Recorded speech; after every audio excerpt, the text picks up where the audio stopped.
I have a big announcement. I have a big announcement. Ladies and gentlemen, officially,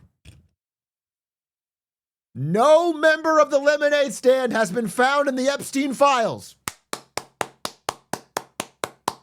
This is big. None of us. I can't say the same about the yard. I'm sorry. I can't say the same about the yard, but Lemonade Stand is safe. Brah.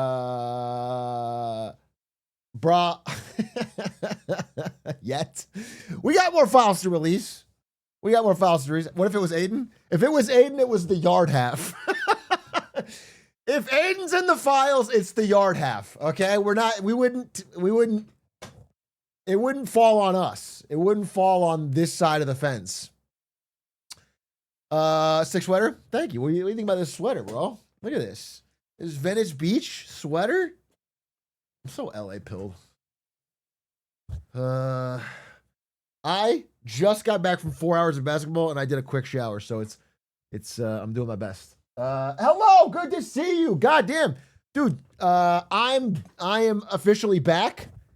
I got all my shit in order. Well, actually, let me weigh myself. Let me see if I even lost any weight. I got a scale right here. Let's see if I did any fucking.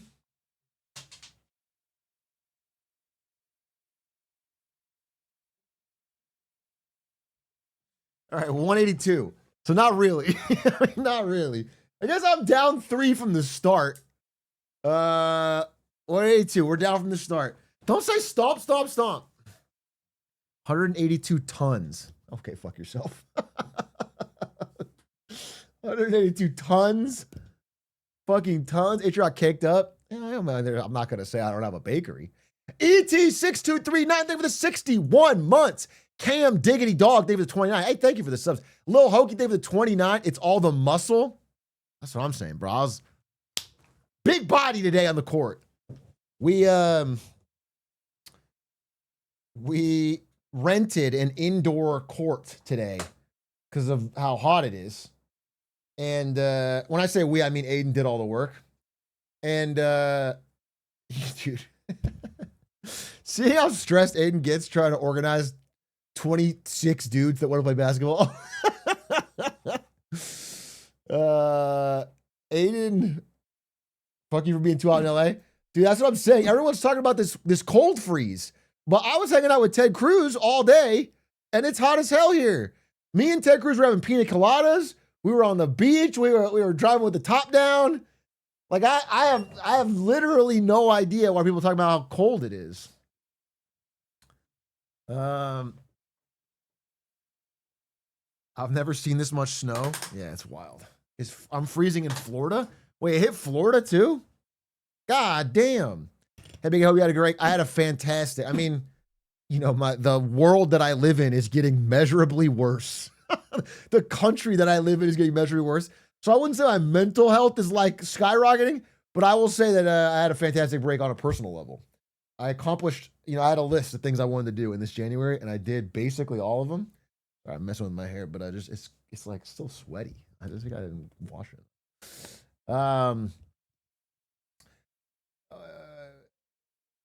Aiden is too much of a. Don't spell Aiden like Aiden Ross. He also plays basketball with us, but he wouldn't organize. Okay. What the fuck on a Sunday? This junior supposed to. Oh my god, dude! I finally go to the dentist after fucking 2 years of not going, and Crane goes, why don't you go twice? You should have gone twice. Shut up, bro. Let me have this. Let me get this one fucking moment. And by the way, no major issues. I do grind my teeth a bit, they said. I need to get a guard. But what if I just don't fucking do that? What are they gonna do? What do I think my teeth have a grind set. I have a grind set, my teeth have a grind set. That's no fucking problem. I'm not like the dentist gonna tell me to stop grinding? I don't fucking think so. I chewed through mine in 1 year. What kind of fucking stress are you going through? You grinded through your night guard in 1 year? Jesus Christ, dude. Oh my God, your chompers, your poor chompers. I can't imagine. It's tough out here. Jesus, go to therapy. You must be dealing with some shit, bro. You must be working through some things when you sleep. Rivers, thank you for the 44 months. Shoegaze, thank you for the 3 months. Eric Zoop, thank you for the 21 months. Instead of picking out stocks this year, will you choose crypto? Bro, can we just say it? Can we just say thank God? I'm not going to celebrate too early. But doesn't it feel like the crypto is, they're scattering. They're scared. All the crypto bros are on defense. They're fucking, it's a free fall, bro. It's like cockroaches when the light comes on. It really feels like crypto fucking winter. Yeah, it's crazy. They're all fucking, dude. Hey, remember that video I made? Max Stupid. Have we reached Max Stupid? No, we had not reached Max Stupid. But half the videos about fucking MicroStrategy. Look at MicroStrategy now. MSTR stock.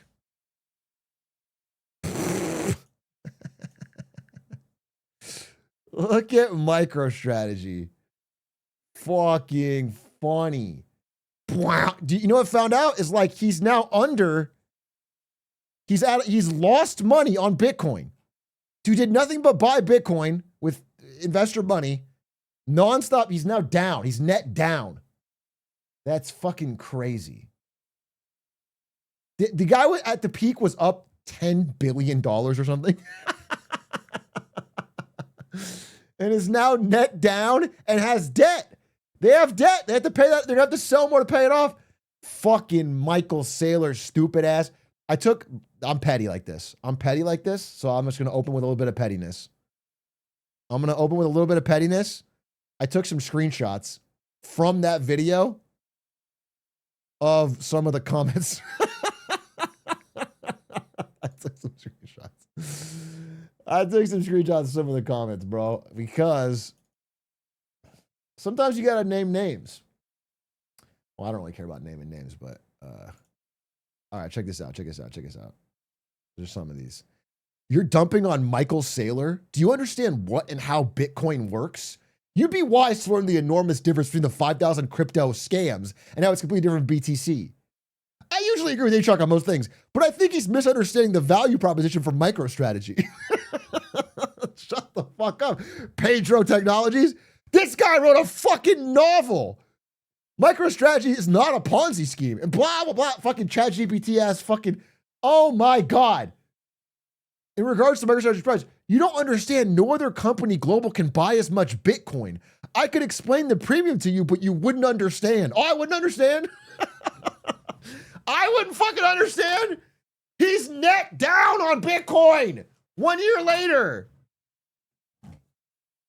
Your mocking of MicroStrategy shows your ignorance.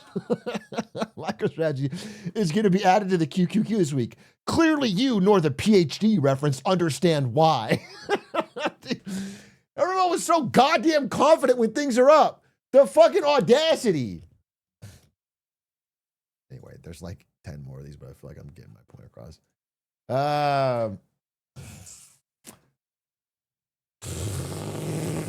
How's Carvana doing? Dude, I'm going to do a presentation this week. Hold me to it. First broken promise of the new year. I'm starting. I got a Carvana press, dude. There was another short seller with even more information on what's going on with Carvana. All right, we got a deal? Shake on it. And I what I want to do, I'm not saying it's going to crash. I have no fucking idea what I with Carvana stock. I'm telling you, I'm going to explain why it is a fraud. Clearly, cleanly, and simply. I'm going to explain why Carvana is a fraud. And then you can understand it. And much like MicroStrategy, I can get the comments being like, well, you're so fucking dumb. And I know for a fact it will eventually be right. Ventus, think of the gifties. Skiggy, think of the 5 gifties. Zanze, think of the 6 months. Subbing so you can buy more MicroStrategy stock. Thank you. I need to buy the dip. I need to buy it. I'm kind of underwater on my huge MSTR investment. So I need to buy the dip. Bro, I'm just going to put on a hat, bro. It's unsalvageable. What God gave me up top, dude. It's unsalvageable.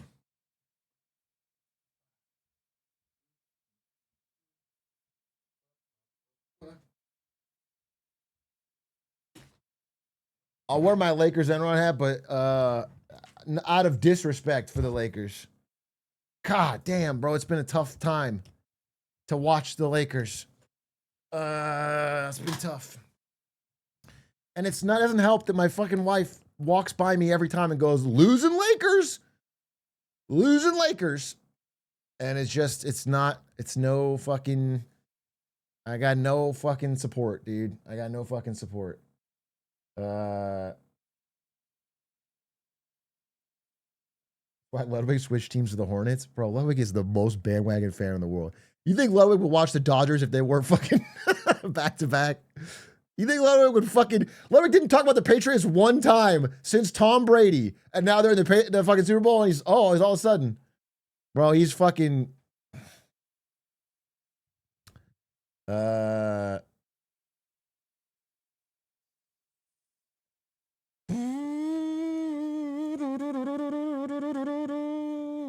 about you and the Lakers? Excuse me. I'm watching every fucking game from this dog shit season. Every single game, full thing. I'm in. I'm in there. I'm gonna do it every fucking season. What up, Miss Stowe? Little switch. Thought on the new Fed chair wanted to partner with the U.S. Treasury, bro. So I want to talk about Kevin Warsh, obviously, Kevin Warsh sale. But I think the main thing we got to talk about the fucking Epstein Files, bro.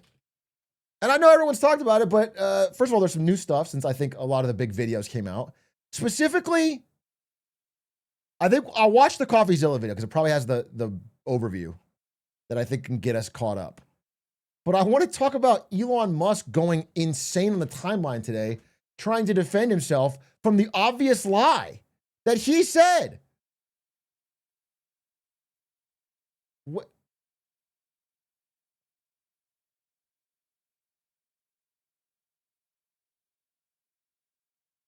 Yeah, girls for the win is...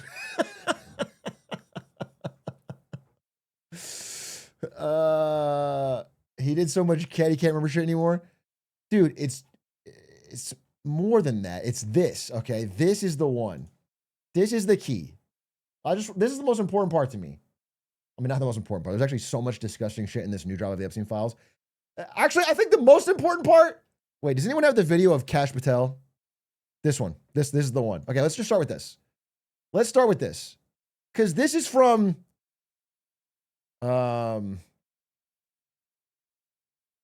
what day is this? When did Kash Patel say this? I want to find the original. When did he say this?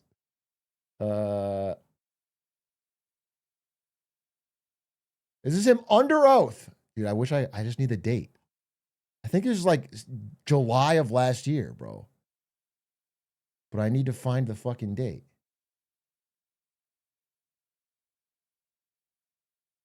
When, dude, all the fucking, when I look for it, oh, September.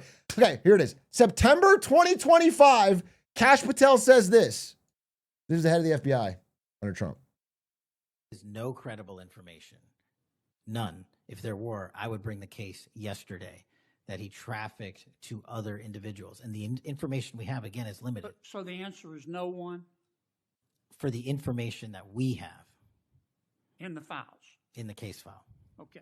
There's no credible... Okay, this is Kash Patel saying there was zero credible evidence that Jeffrey Epstein trafficked minors to anyone. Do you guys remember this? The middle of last year where they tried to go with the idea that Jeffrey Epstein acted completely alone, no one else was involved? It was the most insane fucking story.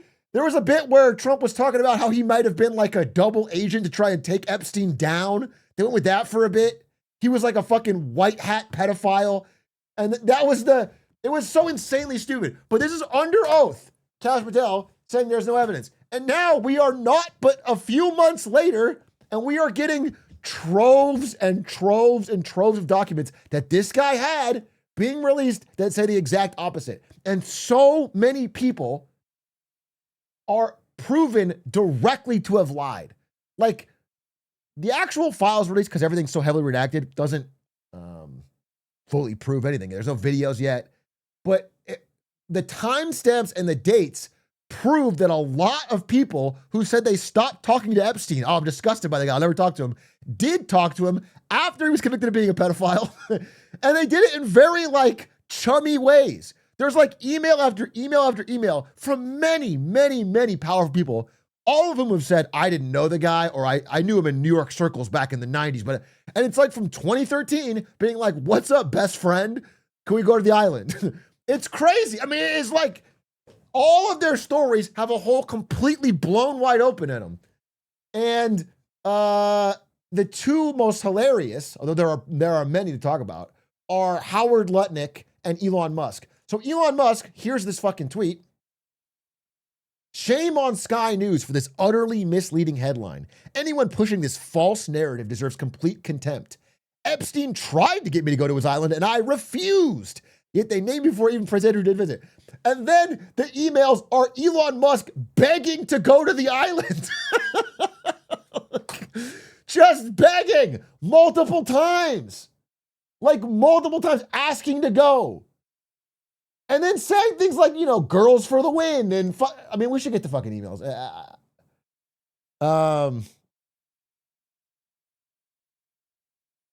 Here, December, again, 2013. After he has been convicted as a sex offender. We'll be in the area over the holidays. Is there a good time to visit? Always space for you. Second reverse, I'll come and get you. I need to get the okay? Look, Elon Musk actively trying to negotiate. Now, a couple times fucking Jeffrey Epstein has to like pawn him off. Like the best example is the one where Jeffrey Epstein forwards the email to Ghislaine Maxwell and says, deal with this. And then she tells him the island is closed. Girls for, that wasn't the Girls for the Road one though. I didn't actually show that one. Wait, that wasn't the one the one I'm showing right now? This is not real? This one. This is real, right? Christmas and New Year's?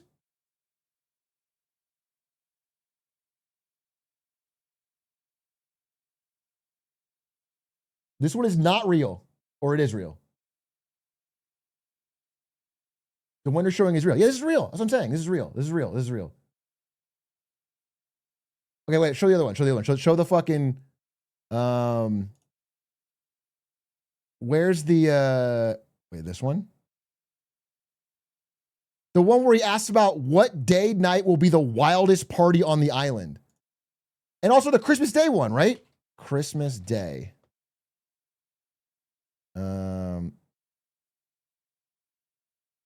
Okay. This one is also real, right? The one about talking about the kids. Okay. Yeah. Here, we'll only show the real ones. Yeah, this okay. December 25th, on Christmas 2012, Elon Musk wrote, do you have any parties planned? I've been working to the edge of sanity this year, and so once my kids are home over Christmas, I really want to hit the party scene and let loose. A peaceful island experience is the opposite of what I'm looking for. And then the ratio on my island might make your wife uncomfortable, okay? Elon arranges to visit on January 2nd. Like, all of this happened well after he said he was totally refusing. Once I knew about this guy, I didn't refuse. It completely blows a hole in that.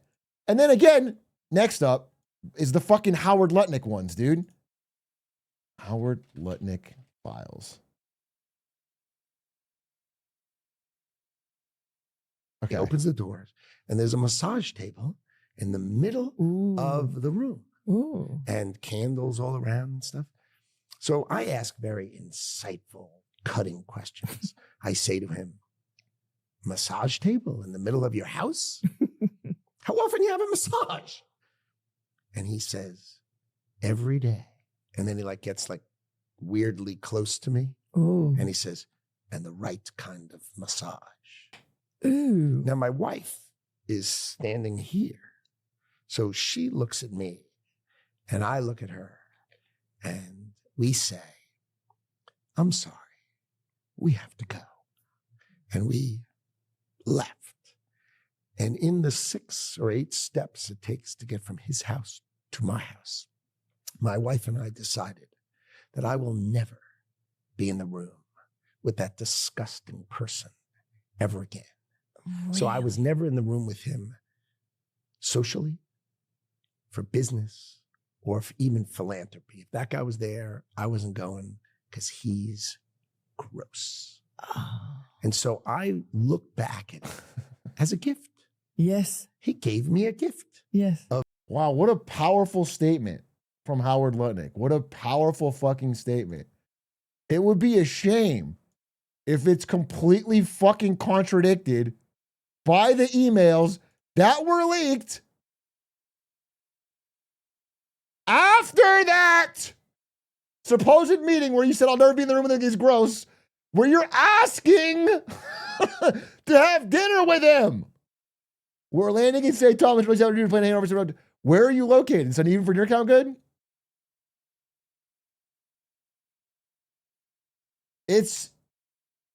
He made that specific room. I could never be in that specific room with him again. There's more. Let's watch a copy of the video. I think he's probably got it. So we'll watch that. People are saying he's already covering this. So, is it main channel or is it void? Void. Okay. The FBI just dropped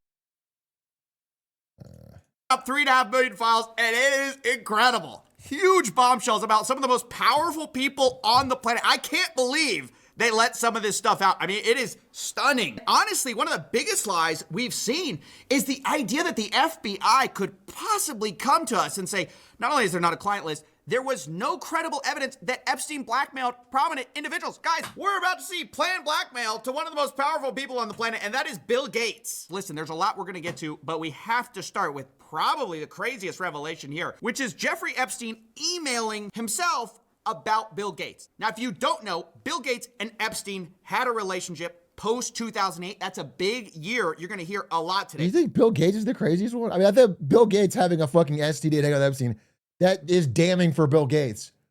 But like, the craziest part to me is that 37 different people in this current administration appear in the files, including the guy that just appointed a Fed chair. Because 2008 was the time that Epstein pled guilty for soliciting of somebody under the age of 18. He was a predator at this point. Everybody knew it. Now, eventually, Bill Gates would get divorced when all of this came out. Melinda Gates said it was part of the direct cause for the divorce. She said she met Epstein and said he was evil. He was evil personified. So you have to understand, this is like Bill Gates' kryptonite. He's one of the richest men on the planet. He's got this huge philanthropy arm. But this relationship with Epstein has been a huge problem for him. And Epstein appears to have known that because in 2013, Bill Gates appears to be distancing himself from Jeffrey Epstein. And Epstein seems to have a problem with that. He says, I assume the dedication to our relation went both ways. Larry has now asked me to recommit to a confidentiality agreement. Basically, he's got to shut up about his relationship with Bill Gates. And this is where the blackmail starts. And it comes in the form of like, if I were you, I would do X if I were the type of guy that you should be. He says, in that regard, I suggest I buy you the house that you had your heart set on. In addition to 5 years of severance, we'll buy you out of the investment contract we agreed upon, 30 to 40% of an $100 million partnership for $30 million in today's terms. That's what I would have done had I been in your shoes. Then he lays out what he has on Bill Gates, or what he says he has. Quote, to add insult to injury, you subsequently, with tears in your eyes, implore me to delete the emails I had regarding your STD. Your request that I provide you antibiotics that you could surreptitiously give to Melinda, and the description of your I mean, this is insane. It's completely insane. It's like basically laying out in text form, I would give me millions of dollars, and I can't believe you're asking me to delete the message where you were gonna give STD medication to your wife without her knowledge. I mean, it's complete, it's crazy. It's just completely obvious what he's doing here. It's just a nudge, nudge, wink, wink. Here's what you should do. But now that coming out after Epstein's death, this looks really bad for Wait, is this the? Wait, I want to see the. I want to see this one. I want to see this one. This is the one I was looking for, but I didn't fucking find it. I can't believe this is all up there. This is fucking crazy. He's been on an insane defense all day on Twitter. Wait.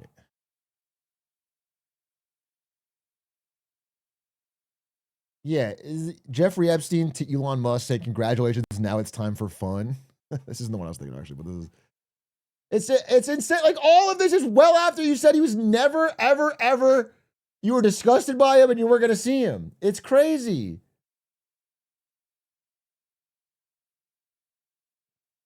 for Gates, obviously, because you usually wouldn't blackmail somebody for something that's completely false or fake. I mean, maybe he did that.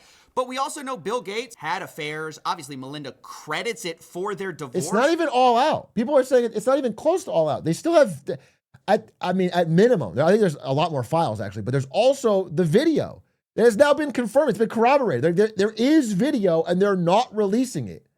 So it's like, there's just so fucking much more. This is what they redacted. This is what So it's hard to believe there was nothing sketchy going on. Bill Gates, of course, maintains that it was completely above board. He says the fact this allegation was in here just shows how much Epstein was willing to defame people. But Epstein lays it out. He says he helped Bill get drugs in order to deal with the consequences of sex with Russian girls, facilitating his illicit trysts with married women, and to being asked to provide Adderall for bridge tournaments. Look, guys, this is exactly...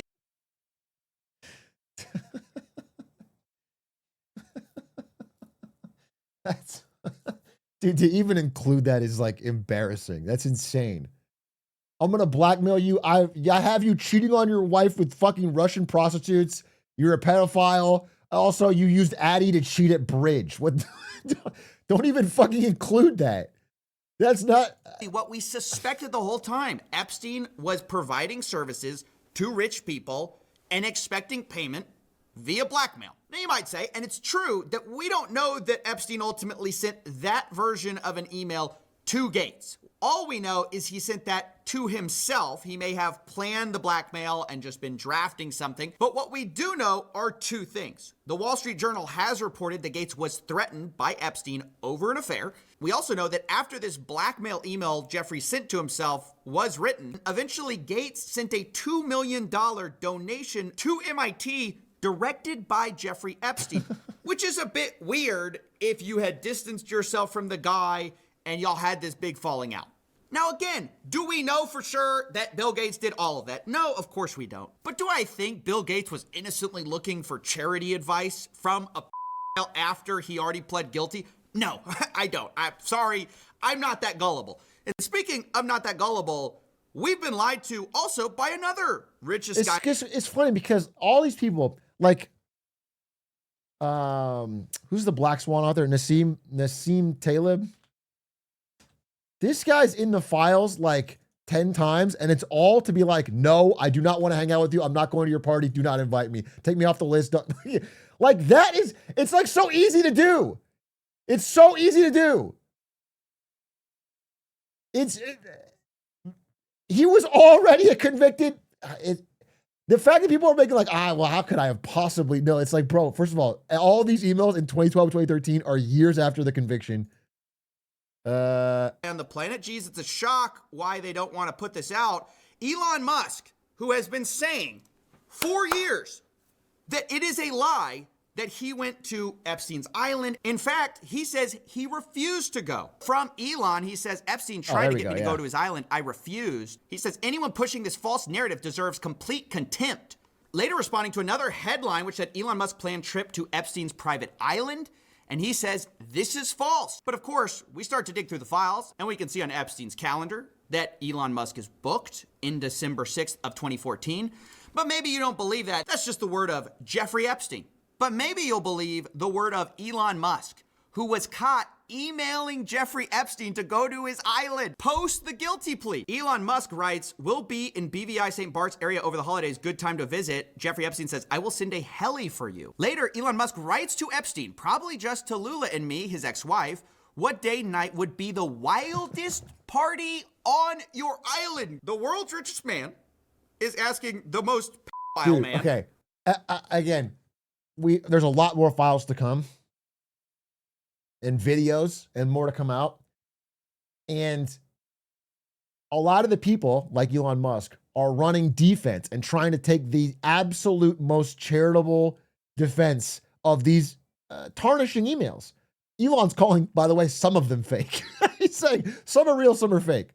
But like the very simple, obvious explanation is that where there is smoke, there is fire. And we should get to Trump in a second, but like the idea that these people are photographed with him, emailing him, visiting him. Do you know what I'm saying? Like, people that are defending it, I guess, will not be happy until they see a literal video. But it's like, this is like such obvious. There's so overwhelming amount of evidence. And then also, to be proven that you're lying, how can we take your word again? When Elon Musk goes, oh, well, that one was because it's taken out of context or whatever. It's like, bro, you said it didn't happen. If you years ago had been like, okay, yes, I tried to go to his island for a wild party, but do you know what I'm saying? Like, you've lied and you've lied and you've lied and you've lied and you've lied, and now you want to get benefit of the doubt? There's every new piece of information contradicts you. For the wildest party on his island. And then it gets more explicit. In 2012, remember, this is the guy who said, I refused it. I could never do that, right? It's false. But here in 2012, he says, do you have any parties planned? I've been working to the edge of my sanity this year. I really want to hit the party scene in St. Bart's or elsewhere and let loose. The invitation is much appreciated, but a peaceful island experience is the opposite of what I'm looking for. Guys, he can't even play the I went to go study math excuse, which is what all these guys do. They say, hey, I just went to go talk to scientists. Elon's like, hey, I don't want to do that. I'm looking for a party. It's so funny. I mean, he's got multiple emails on Christmas with his kids being like, listen, I want the wild, like, I want the fucking Diddy experience. I want the wildest fucking Epstein Island experience. By the way, you are a convicted pedophile that I'm emailing. That's what I'm here to do. And then Jeffrey Epstein writes, understood, I will see you on St. Barth. The ratio on my island might make your ex-wife uncomfortable. I can't believe these guys are lying to us and people are swallowing it still, thinking that Elon Musk had nothing to do with this guy. So again, that's 2012. That's 2014. But guess what? There's another time in 2013. I mean, this seems like a yearly thing with the boys. Here, once again, Elon Musk writes, back-to-back we'll be years. in the BVI St. Bart's area over the holidays. Again, is there a good time to visit? Jeffrey Epstein, any day, 1st to the 8th, play it by ear if you want, always space for you. They then plan some more, and you might think, well, if Elon ever told the truth, this is when he has to reject, right? Because he said, I refused. But actually, it appears to be one of those cases where, like, your friend says, like, oh, bro, I dumped her. And actually, it was the other way. Yeah, it turns out Elon didn't dump the p***. The p*** dumped Elon. He says, bad news. Unfortunately, my schedule will keep me in New York. Hopefully, we can schedule another time in the future. Jeffrey Epstein let Elon down. That's actually the real story. Is the reason he didn't go in 2013 was because he couldn't go. Jeffrey Epstein was not there. Guys, I mean... it is funny to dog on Elon. But, you know, I guess I'm getting ahead of myself, but some of the stuff in these files are so fucking disgusting. And it goes so deep. There's a web of people all clearly aware, hang on, by the way, good pause.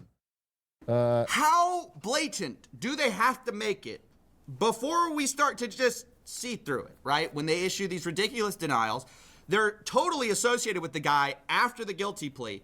They lie through their teeth, but they can't even keep their story straight. I mean, that's what's crazy. They're not even competent at this. They get caught in their own lies all the time. Remember, the FBI's official story was they didn't blackmail. Well, before we even had these files, Howard That was the Lutnick most- was on the record calling Jeffrey Epstein the greatest blackmailer ever. So how come Bill Gates and all these other people could hang around him and not see what you saw? Or did they see it and ignore it? Or No, they participated. right. That's what. But not you, Howard. You know, get a massage, get a massage. And what happened in that massage room, I assume, was on video. This guy was the greatest blackmailer ever. Interesting. You assume. Okay, so Howard has a different perspective. Now, if you don't know, that guy, do you think he's just telling the truth there? Even this guy who's contradicting the official narrative, this guy literally lived next to Jeffrey Epstein. This guy who's like, I'm going to tell the truth. Those guys participated. That guy lived next to Jeffrey Epstein. And by the way, he lied too. I love this video we're about to get into because this guy, Mr. He's the greatest blackmailer ever, does he know something we don't know? Because it's interesting. Mr. I'm his neighbor had to also explain how he had nothing to do with Jeffrey Epstein. And he lays it out pretty simply. He goes, yep, I lived next to him, but in 2005, I had such a Dude, horrible it just experience. strains fucking credulity. The idea that you were the guy's neighbor for years and years and years. You know that everyone else was part of his.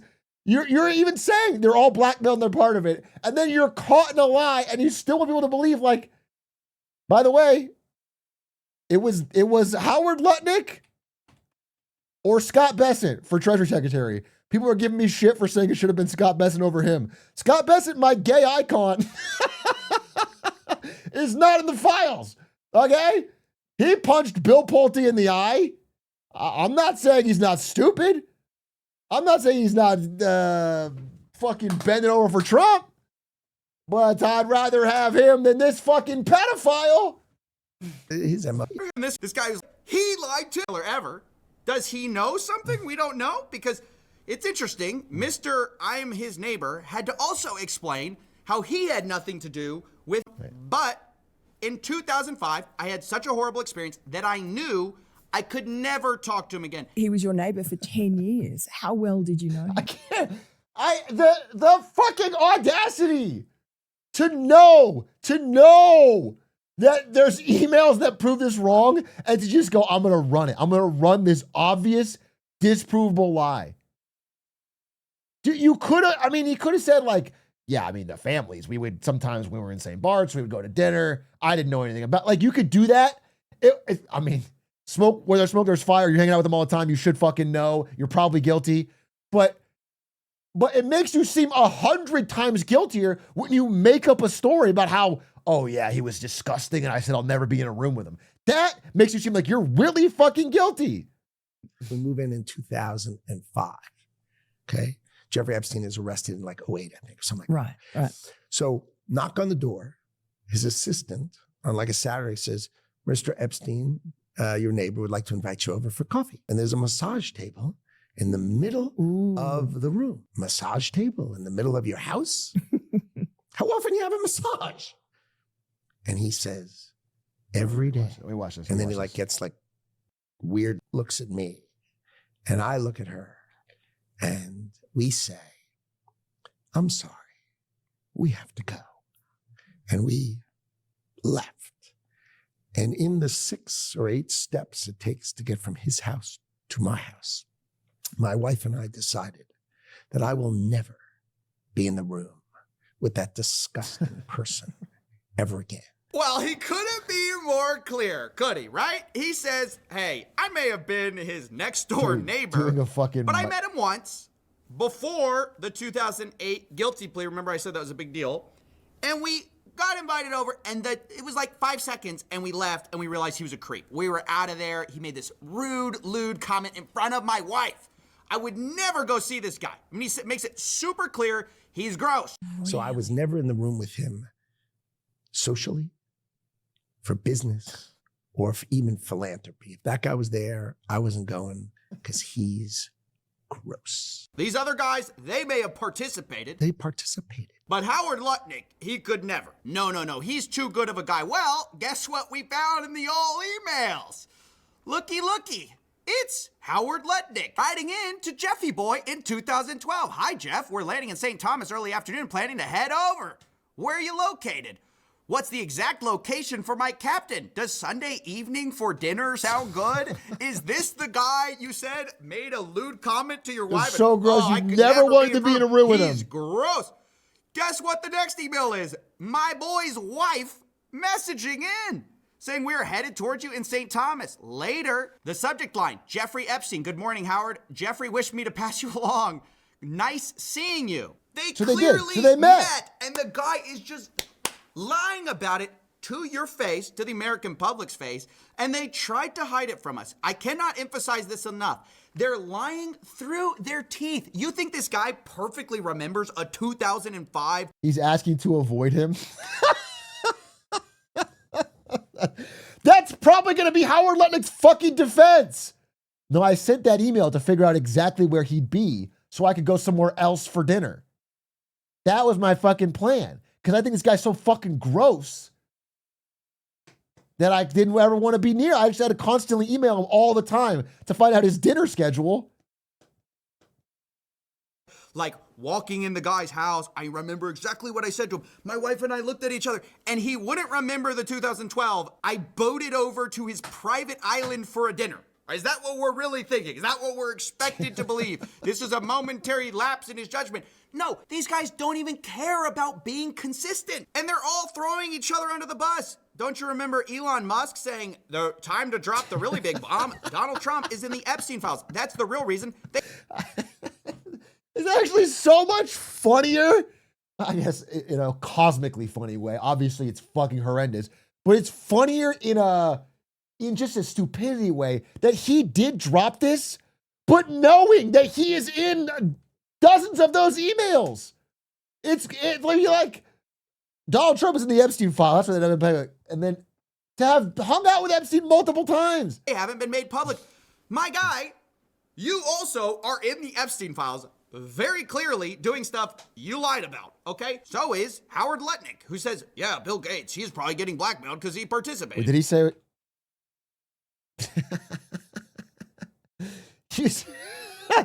He's probably banking on this part, that they were not going to be made public. He was probably throwing Trump under the bus because he thought, well, if Trump, I know Trump's in there, so it's not going to be made public. Trump is in the Epstein Files. In the Epstein Files, very clearly doing stuff you lied about, okay? So is Howard Lutnick, who says, yeah, Bill Gates, he's probably getting blackmailed because he participated. What did you do on the island over in 2012, Howard? Do we know that? I mean, does anyone care? Now, the last thing I want to talk about is some of the most explosive stuff. It's also, again, I have to say, unverified, okay? This is the NTOC, the FBI's National Threat Operations Center. And the challenge with confirming some of this is that these are anonymous tips, or they black them out at least, so we don't know who they are, and anyone can drop a tip. Now, that doesn't mean that you should disregard them. It just means we can't verify them. The other challenge is that the FBI has a heavy incentive to discredit anything with Donald Trump in it, just because he's in the White House right now, obviously. And so I want to be clear, there are notes related to some of these submissions where they say things like complainant was spoken to and deemed not credible. Additional research showed 3 separate redacted. You know, it's hard to tell how much this is the proper due diligence of the FBI, which they should be doing, of course, and not all. Yeah, I think this is the smoke and fire thing, though. I mean, listen, if you read these, and I actually don't necessarily recommend it, depends on how much you really fucking want to know. Those are, I mean, they're truly disgusting. They describe really, really heinous acts. And it's, you know, it's like a dozen, more than that, different people all sending tips to the FBI, all describing in detail shit that Donald Trump did. Do you know what I'm saying? It's like, and you're photographed with him all the time, and you're in the emails, and do you know, all that adds up. It's smoke and fire. It's the idea that it's all fake. It's all some fucking Obama written hoax is crazy. Complaints are credible, but also there's this obvious conflict of interest with the fact that the sitting president is in some of these complaints. But here they are for what it's worth. Complaint summary. Blank reported an unidentified female friend who was forced to perform on President Trump approximately 35 years ago in New Jersey. The friend told Alexis that she was approximately 13 to 14 years old when this occurred, and the friend allegedly bit President Trump while performing. The friend was allegedly hit in the face after she laughed about biting President Trump. The friend also said she was abused by Epstein. Later, there's very explosive claims about big parties with her, other younger girls, and older Victoria's Secret models, including Bill Clinton and Donald Trump. There's claims third hand about a female victim of Epstein's who wants to publish a book citing Leslie Wexner, Epstein, Bill Clinton, Donald Trump, Ghislaine He Maxwell. skipped over Robert Leach strangling a young girl to death at a party. It is the idea that fucking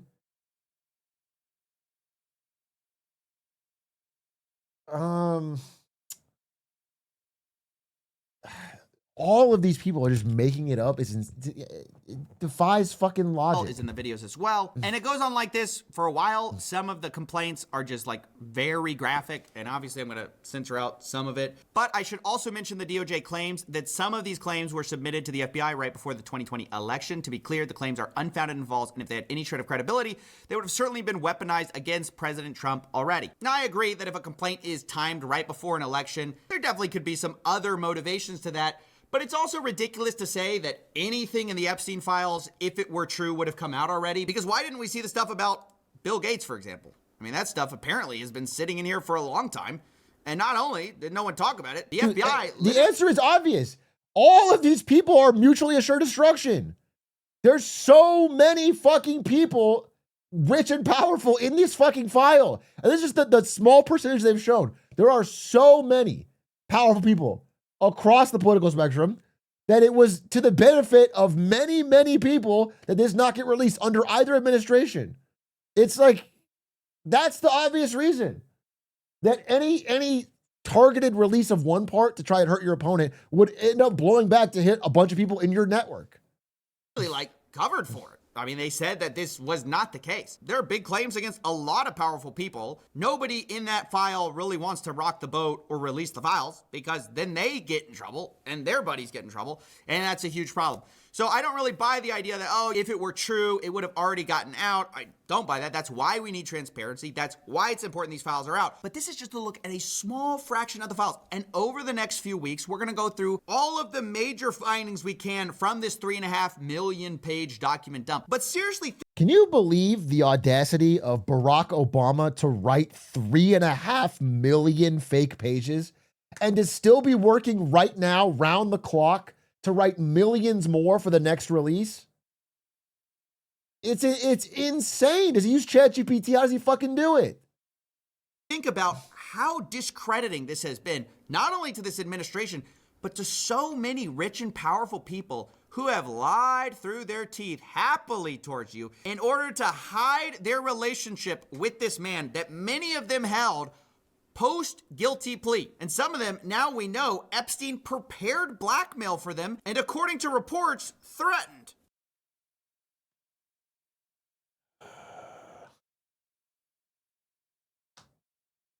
Well, that was a disgusting thing to read. And I can click this and it's even more disgusting. So, two fucking bad choices. Yeah, there's so much worse than, I mean, of course, there's plenty of terrible things. Can't believe Obama created culture. Did you see, which one's this?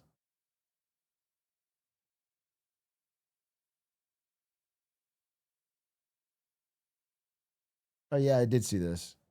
This was Elon Musk to Epstein, where Jeffrey Epstein says, any plans for New York? We have some interesting people coming to the house. And then Elon Musk says, I run and lead product design / engineering for 2 complicated companies. Moreover, SpaceX is about to launch what is arguably the most advanced rocket in history. Flying to New York to see UN diplomats do nothing would be an unwise use of time. Just fucking insanely nerdy. And then Jeffrey Epstein says, do you think I am retarded? Just kidding. There is no one over 25 and all very cute. Elon Musk literally saying, I'm only going to go if it's... And then Elon Musk quotes just this part and puts it on social media and he's like, yeah, that one's real. I thought he was talking about you. And then he's implying that the other emails are not real, but this one, it's fucking stupid. It's all real, bro.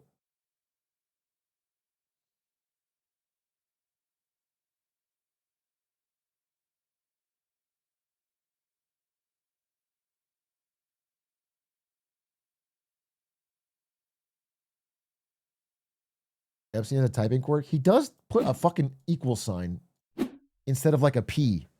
He's a bad typer. He has many bad characteristics, and that's one of them. The punctuation is the most off-putting thing.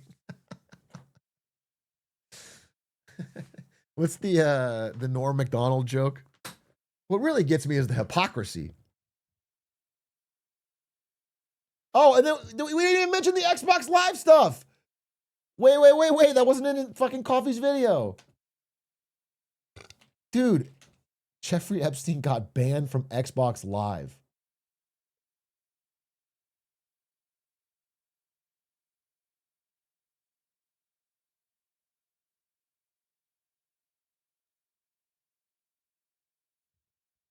You got his Xbox Live account was permanently suspended due to harassment, threats, and abuse of other players.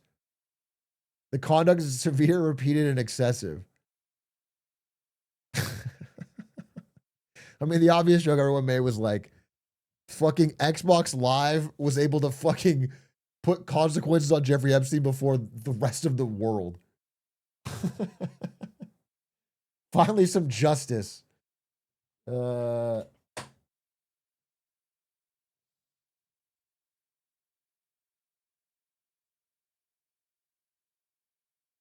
After he threatened Bill Gates. That's how Bill Gates got back at him? He said, give me $30 million or I tell the world about you trying to drug your wife. And then Bill Gates said, oh yeah, watch this, and banned him from Xbox Live. It was a real fucking nuclear war.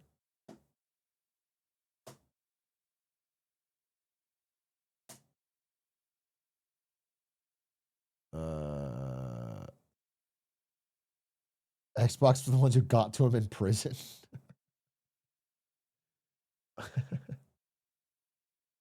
Oh, yeah. Dude, even more stuff. They had Jeffrey Epstein with Bobby Kotick of fucking Activision. That doesn't surprise me at all. Least surprising person to be found in the Epstein Files is fucking Bobby Kotick. And they're talking about how fucking we should add microtransactions to games. I'm all for indoctrinating kids into an economy. You can earn cell phone minutes, iPhone credits, virtual items in games. Jeffrey Epstein goes into, is he guys fucking, he's the embodiment of evil on earth, dude. It all goes back to him.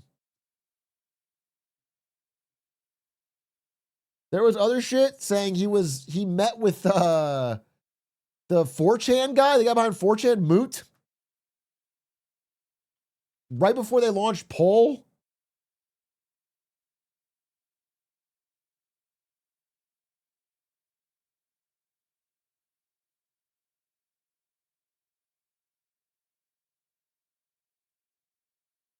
Last night and this morning in SF, met some interesting people. There's this cool guy, Kid, that you should meet. Christopher Poole.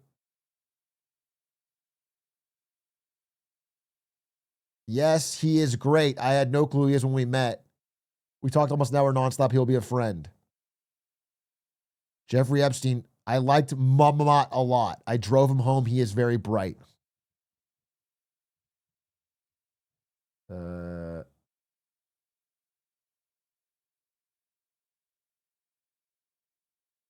yeah, well, yeah, this is again 3 days before this launched.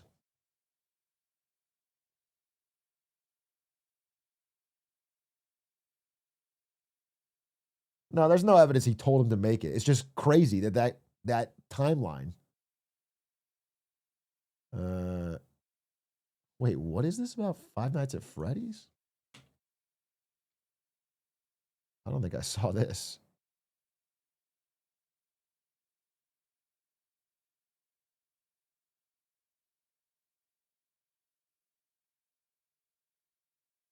I'm definitely not going to show this. Apparently, Jeffrey Epstein may have been into Five Nights at Freddy's porn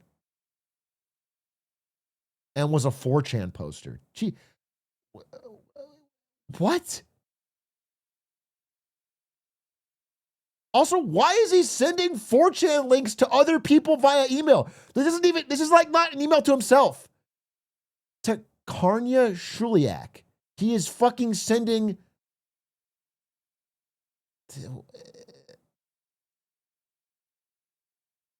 This is insane. This is insane.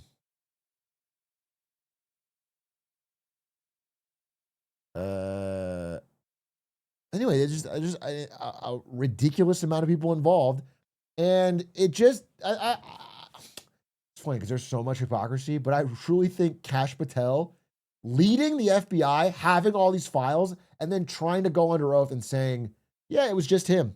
It was just Jeff by himself, no one else involved, open and shut case," is like you have to go to jail for that.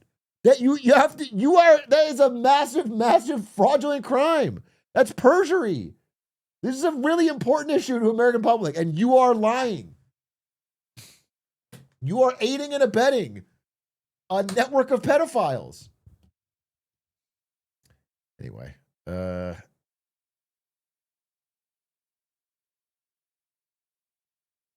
you know, it's interesting. So one question I did want to have though is like, so I saw some people saying that this delayed staggered release strategy is like very strategic and it's all part of their plan to like get people to not care or whatever. And like most things like this, I always take the under and like, I think they're just fucking scared, desperate, and stupid. I literally think they're fucking panicking. They're trying every week to put out a new news story to put this out. I don't think there is. I think it's like a fucking, I do not think this is like a master plan to, like, I think this delayed release actually just keeps it constantly coming back in the news and makes people angrier every time. I think there's like a massive amount of panic. How many people have resigned for this? I don't think any in this American administration. There are a couple people overseas resigned. They released it all at once, it would have been news overload. Well, I mean, it depends. Because there's video. My estimation is that if they release any video, I don't even know how you could do that actually. If any video got out, it's undeniable. But I do think like this strategy of trying to release the documents piecemeal that make you look as good as possible. It's crazy that like these Trump selections were designed to make him look, it's like his best defense. It's like, that's of all the millions of documents, these were the ones redacted in a certain way to try and make him look like it was just crazy. And like what it does paint is a horrendous picture. That's the best side you can get of it.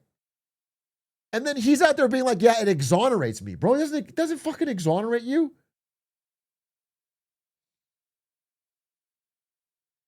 "90% of pedophile conspiracies stop releasing documents before they release the ones that exonerate them." And then you hear, I mean, like they have people working round the clock to redact them. They're like, they have to pay like bonus time. They're like bringing people in. It's like, it paints a picture of fucking insane desperation, insane Hail Mary, insane trying to bury it, insane trying to fucking,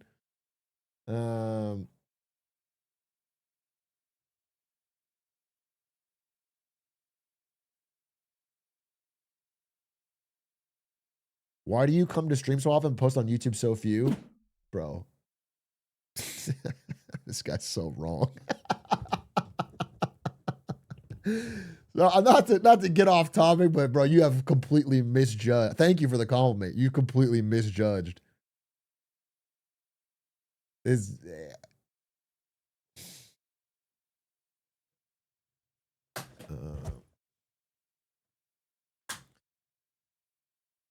is all this shit not enough for prosecution? Okay, I gotta say something. I need to say this. I'm trying to say this in a kind way, but can we just be clear-eyed right now that Donald Trump is heavily in these files? He is the leader of a party that has the House, the Senate, the judiciary, and the executive. Complete and total control. People keep saying, like, why doesn't someone do something? What? And then they're like, oh, fucking AOC, why don't you do something? It's like, okay, let's just fucking understand what power people have. You can get people excited. You can fucking make it a mission. You can slam the brakes. We can try to fucking flip some elections. But it's like, it's frustrating when people are like, throw their hands up. And it's like, why aren't you doing more? Okay? People, collectively, what we have to do more is fucking win some elections, take these people out of power so that we can get prosecutions. The one flaw in Obama's plan. Protesting is good, okay? If you want to fucking boycott things, that's good. Most importantly, I know that fucking sounds like a broken record. Again, there was a massive, not a massive, but there was this massive swing in a small election today. Does anyone have that election? Here it is. It was a Texas district that Donald Trump won by 17 points. And it flipped. An unreal flip. Okay? He won by double digits, 57 to 43. I think this is a district that has like been red for, I don't remember. I saw it's like decades. It's like decades and decades and decades.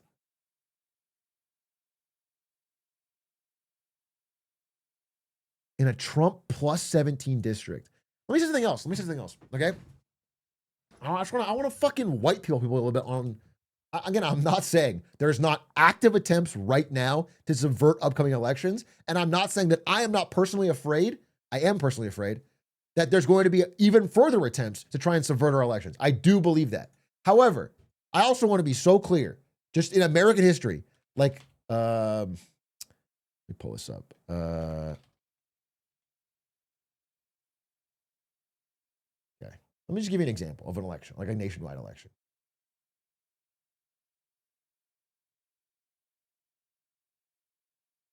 Okay. This is when Reagan won the second time around. What percent of the vote do you think he got for this? He won 40 fucking 9 states. This is when Reagan won. What percent of the vote do you think he got? Probably like 90, right? He got fucking 58. 58. Right now we have like 50-50 elections. 58. That's 58. You just flip 8% of people and you have every state in the country. Do you realize that people talk about the idea that nobody will change their mind because they have an example in their mind of somebody who's diehard? Of course, 20 to 25% of the country on either side is 100% diehard and will never change their vote. It just won't happen.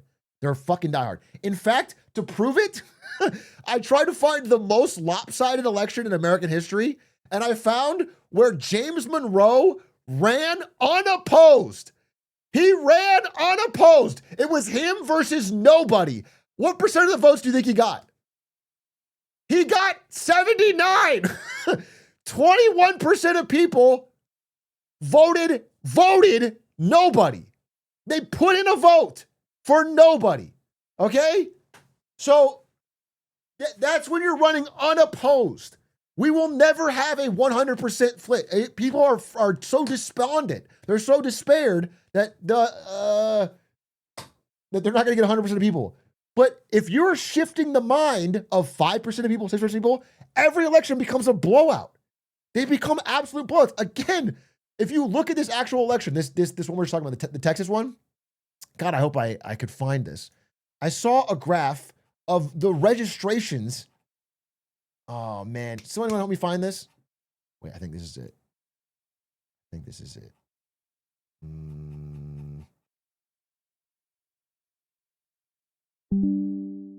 Tarrant County.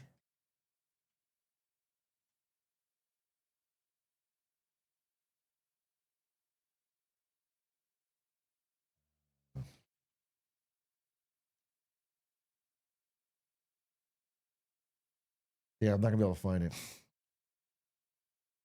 If someone can find it, it's literally a graph of the voters in this Texas election and what they're registered as. To win this election, they had to get every Democrat, every independent, and some chunk of Republicans, and they did it. Someone has it. Here it is. Thank you. No, this is not it. It's a pie chart.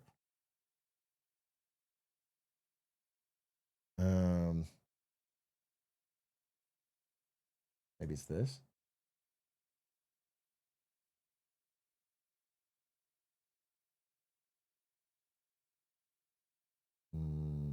This one?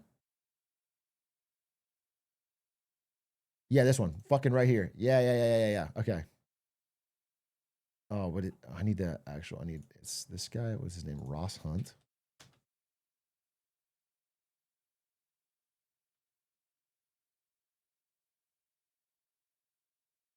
Okay, here I found it.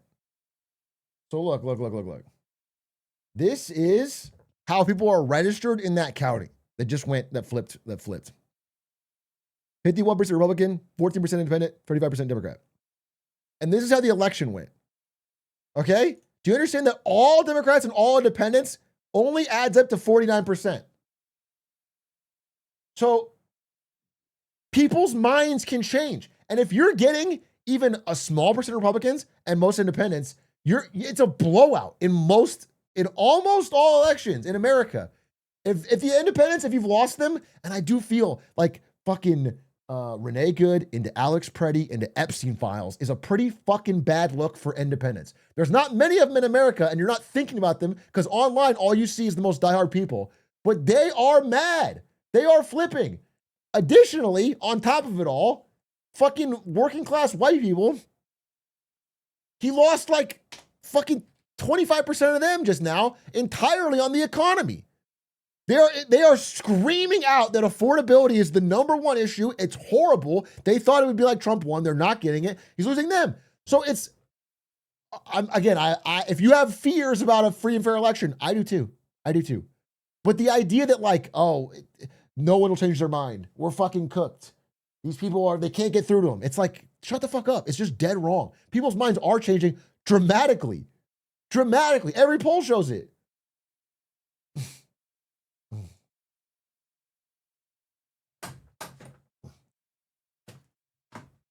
And I can just paint you a picture from that, right?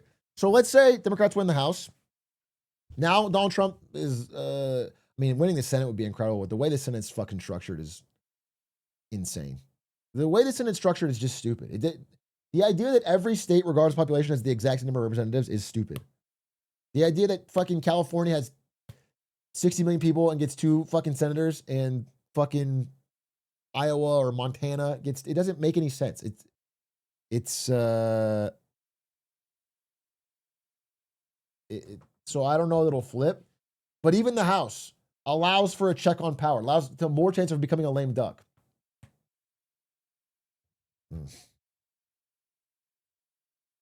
There's a lot of oversight committees in the House that would then be, it's a fucking massive step that begins to unwind this process. It also makes it harder to fucking do actions that subvert elections, which would be helpful in 2028. And then again, I'm not saying it would be nice if tomorrow this is all fucking solved, but that is the process you take to make real change, fucking get actual justice for what's going on in the Epstein Files, forget actual justice for what's going on with Alex Preddy. Like this is to get fucking Kristi Noem fired, to get fucking Gavin Bavino fired, to get fucking Stephen Miller on trial, bro. It's like that. The problem is also voter turnout. Bro, the problem for voter turnout is on Trump's side right now. They're fucking demoralized.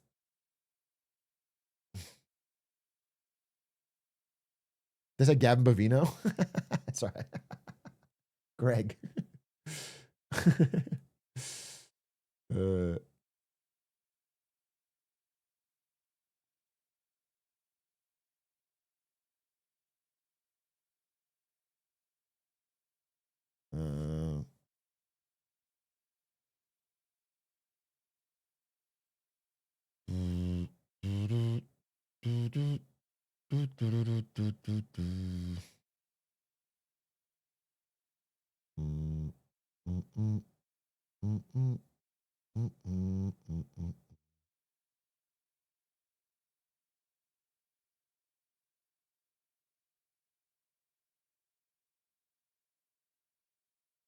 Did you see Epstein commented on a MapHat video? I did not see that.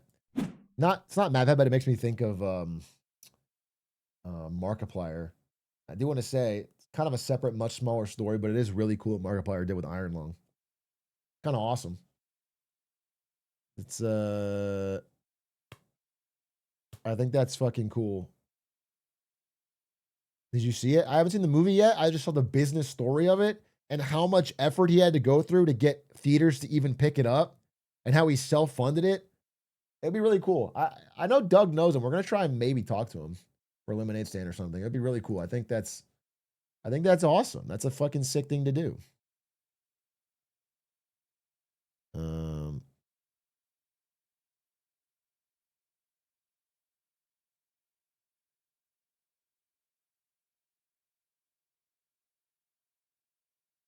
I haven't seen the movie yet. I haven't seen the movie since Chalamet. The Chalamet movie. Oh, I'm sorry. I watched Melania 20 times because it was such a brilliant tour de force masterpiece. Yeah, sorry. I saw Dude, Melania is like yeah,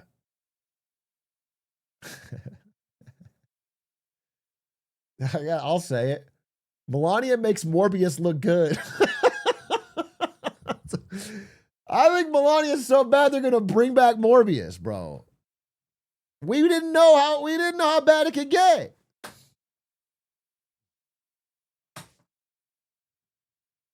We should try to get Melania to re-release like Morbius.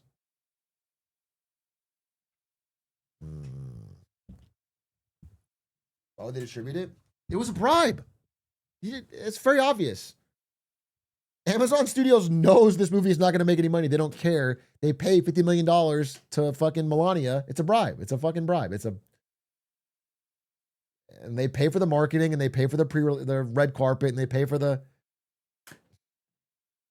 saw Melania, but not Iron Lung. You think I actually saw Melania? You fucking genius chatter. You're so smart. I like all my chatters and all my Redditors. You're so smart. You get it. You just get it. Other people don't get it, but you get it.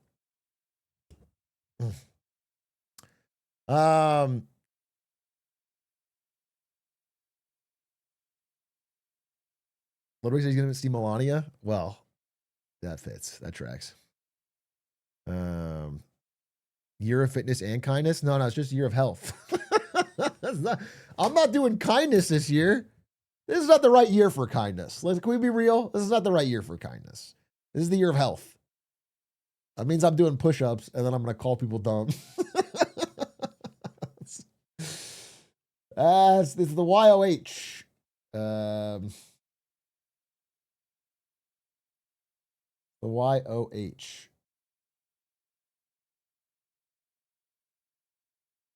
We get President Fitzgerald. Yeah, I'm gonna do it tomorrow. So it's supposed to be kind of a short stream tonight. I do want to finish. Tomorrow I'm doing a separate presentation about the Fed chair, Kevin Warsh, what I think, what's going on in the markets, what it means. And then I'm doing a presentation on Was Up Beijing, a new entirely separate Was Up Beijing presentation from Stefik about a trend in China. And we'll have 2 back-to-backs tomorrow. Kick off the fucking so it'll be sick. It should be fucking dope. How was your sleep last night? You want to know? Fucking good question. Ask me. How was my sleep last night? No, please ask me. You think I'm not ready to answer that? Here's the real fucking question. By the way, let me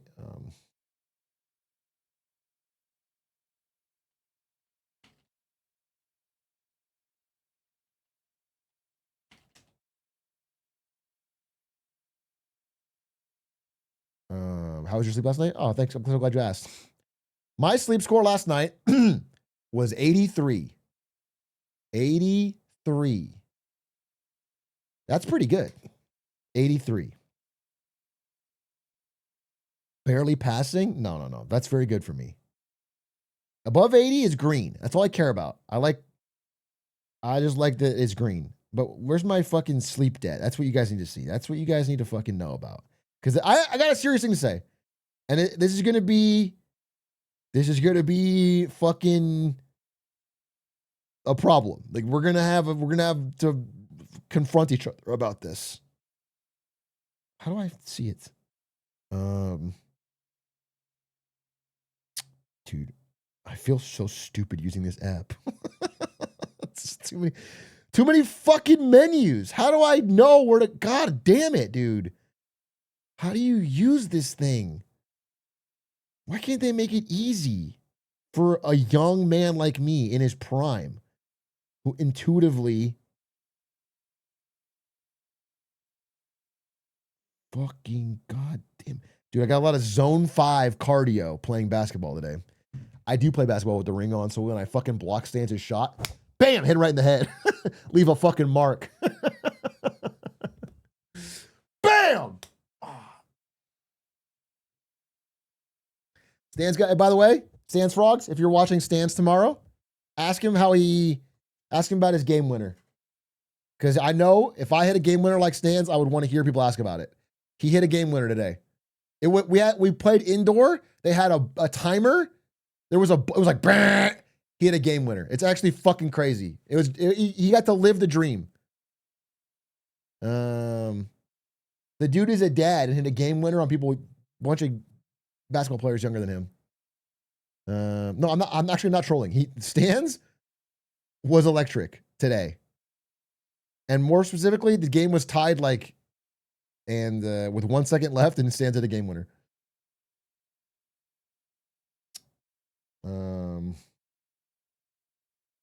How many bricks did you hit? I don't even shoot, bro. Here's the thing. Not that if you guys don't play basketball, can I show you the? I got real serious stuff to talk about in a second, but I just want to show you this. Okay.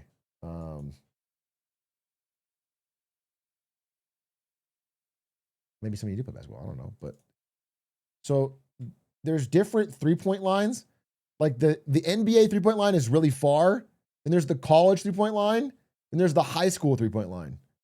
Normally, every week we play on a court that has the high school 3-point line. But today we played on an indoor, nicer court that has only the college 3-point line. Literally, our 3-point percentage went from 30% maybe to 4. I feel like everybody was bricking today. Everybody. There was so many bricks, so many air balls. 3-pointers became the worst strategy. So I didn't shoot any. I shot 0 3-pointers all day. I recognize. So I would pass, or I would cut, or I would try to get a layup. I played a hard defense, bro. Honestly, I couldn't make it. Nobody could make it. Nobody was making. Even our best 3-point shooters were often missing. So that's the honest answer. Is I didn't shoot any 3-pointers. I think I shot 1, maybe. I didn't shoot.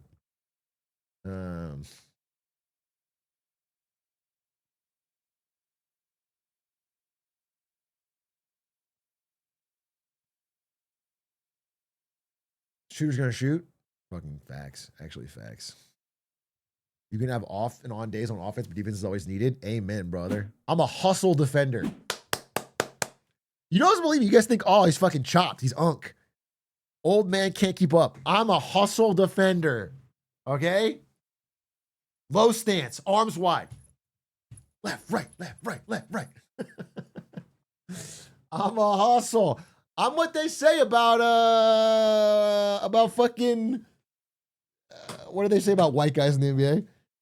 He's got a lot of heart, got a lot of grit, a lot of hustle. He's a lunch pail guy. He plays fundamental. He's scrappy. He's sneaky athletic. That's what they say. That's what they say about me, bro.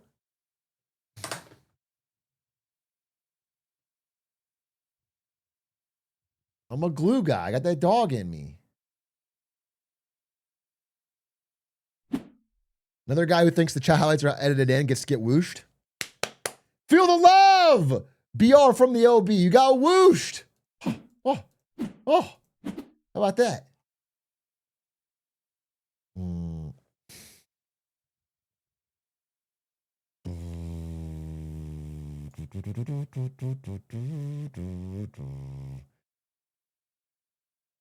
Jolly January is overtime for fun February. I don't know what that means. What was the best thing you did over your break? Dude, okay. Isto, not the best thing I did over my break, but this reminds me. Chat. The speedrun.com record for Get to Work. I said if it ever gets under 7 minutes, I will pay that person, what did I say?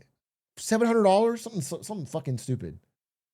They've gotten it down to 717. I did not say $1 million. Okay? So if they do get it to 7 minutes, I will pay that thing, we will watch it, and then I will reveal the final total of how much I made, because Issa just sent me my final check. The final total of what the gain was on the game.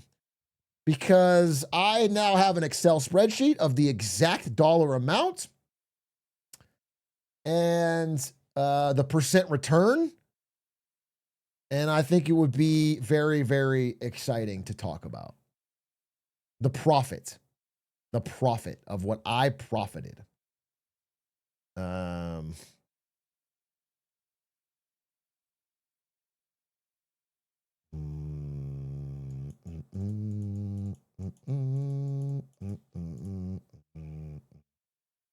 $8 million Canadian dollars to $1.50.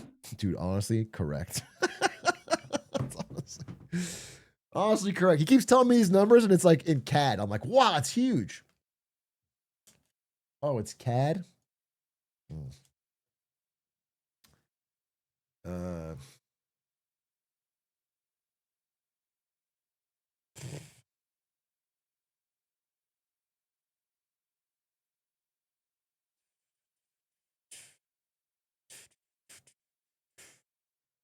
How is US dollar versus Canadian dollar?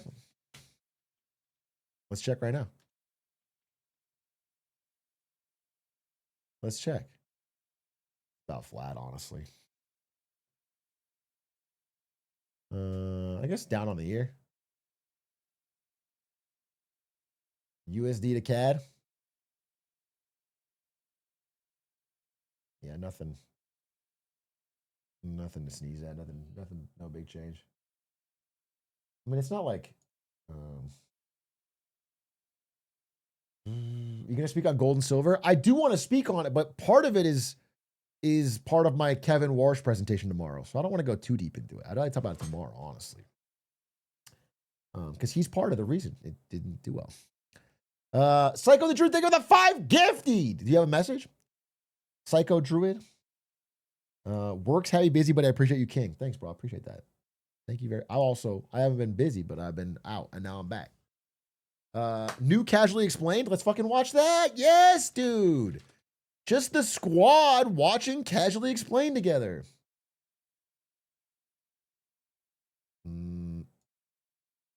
Stream more in February. I'm going to. I plan to. I'm streaming. I got a couple things. Wait, I got a couple things in February that I want to say. I am at some point in February going to fly to Florida and go to a finance conference to try and track down a couple people that I want to interview. Yes. And I'm spending a few $1,000s to go. It is a tax write-off. I am legitimately doing this. And I'm going to go there and I'm going to try my best. I may be a fool. My understanding is that this conference I'm going to, I will probably be, I know you guys are going to think this is impossible, but I think I'm going to be the youngest person there. And I think I'm going to be the only person not from Wall Street. I legitimately think I'm going to be not fitting in any way. And I'm going to try anyway to go and explain what I do, explain the views I can get for these interviews. I'm going to use the Melody Wright example. I'm going to use the Lena Khan example. I'm going to use the Gavin Newsom example. And I'm going to try and get some of these people because I think they have important things to say. I also got an email from Bill Moreland, who is interested in doing another interview with me, even though we didn't publish the first one. And I really appreciate that he's doing that. And I'm going to try this time to get him on the record so I don't have to edit a fucking 3-hour VOD, and we never got it out. And so we got some shit coming up, dude. I'm going to be working outside of that trip. That trip's going to be in mid-February for a few days. Dude, I asked Ari if she wanted to go with me just to Florida, and she's like, fuck no. She's like, I don't want to go to Florida. I'm like, damn, so I got to go myself. I got to go fucking by myself.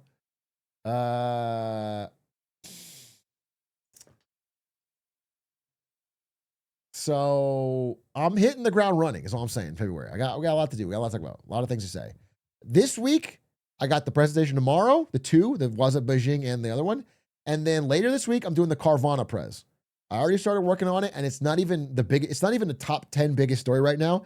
I just fucking hate Carvana, and I wanted to make it clear. I want to do the best I can to explain why it's a fraud.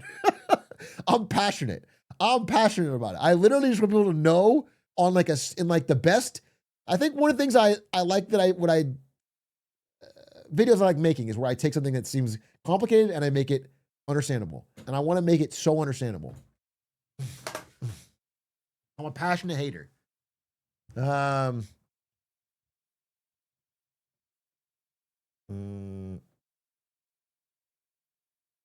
right, let's watch the Casually Explained. So let's see.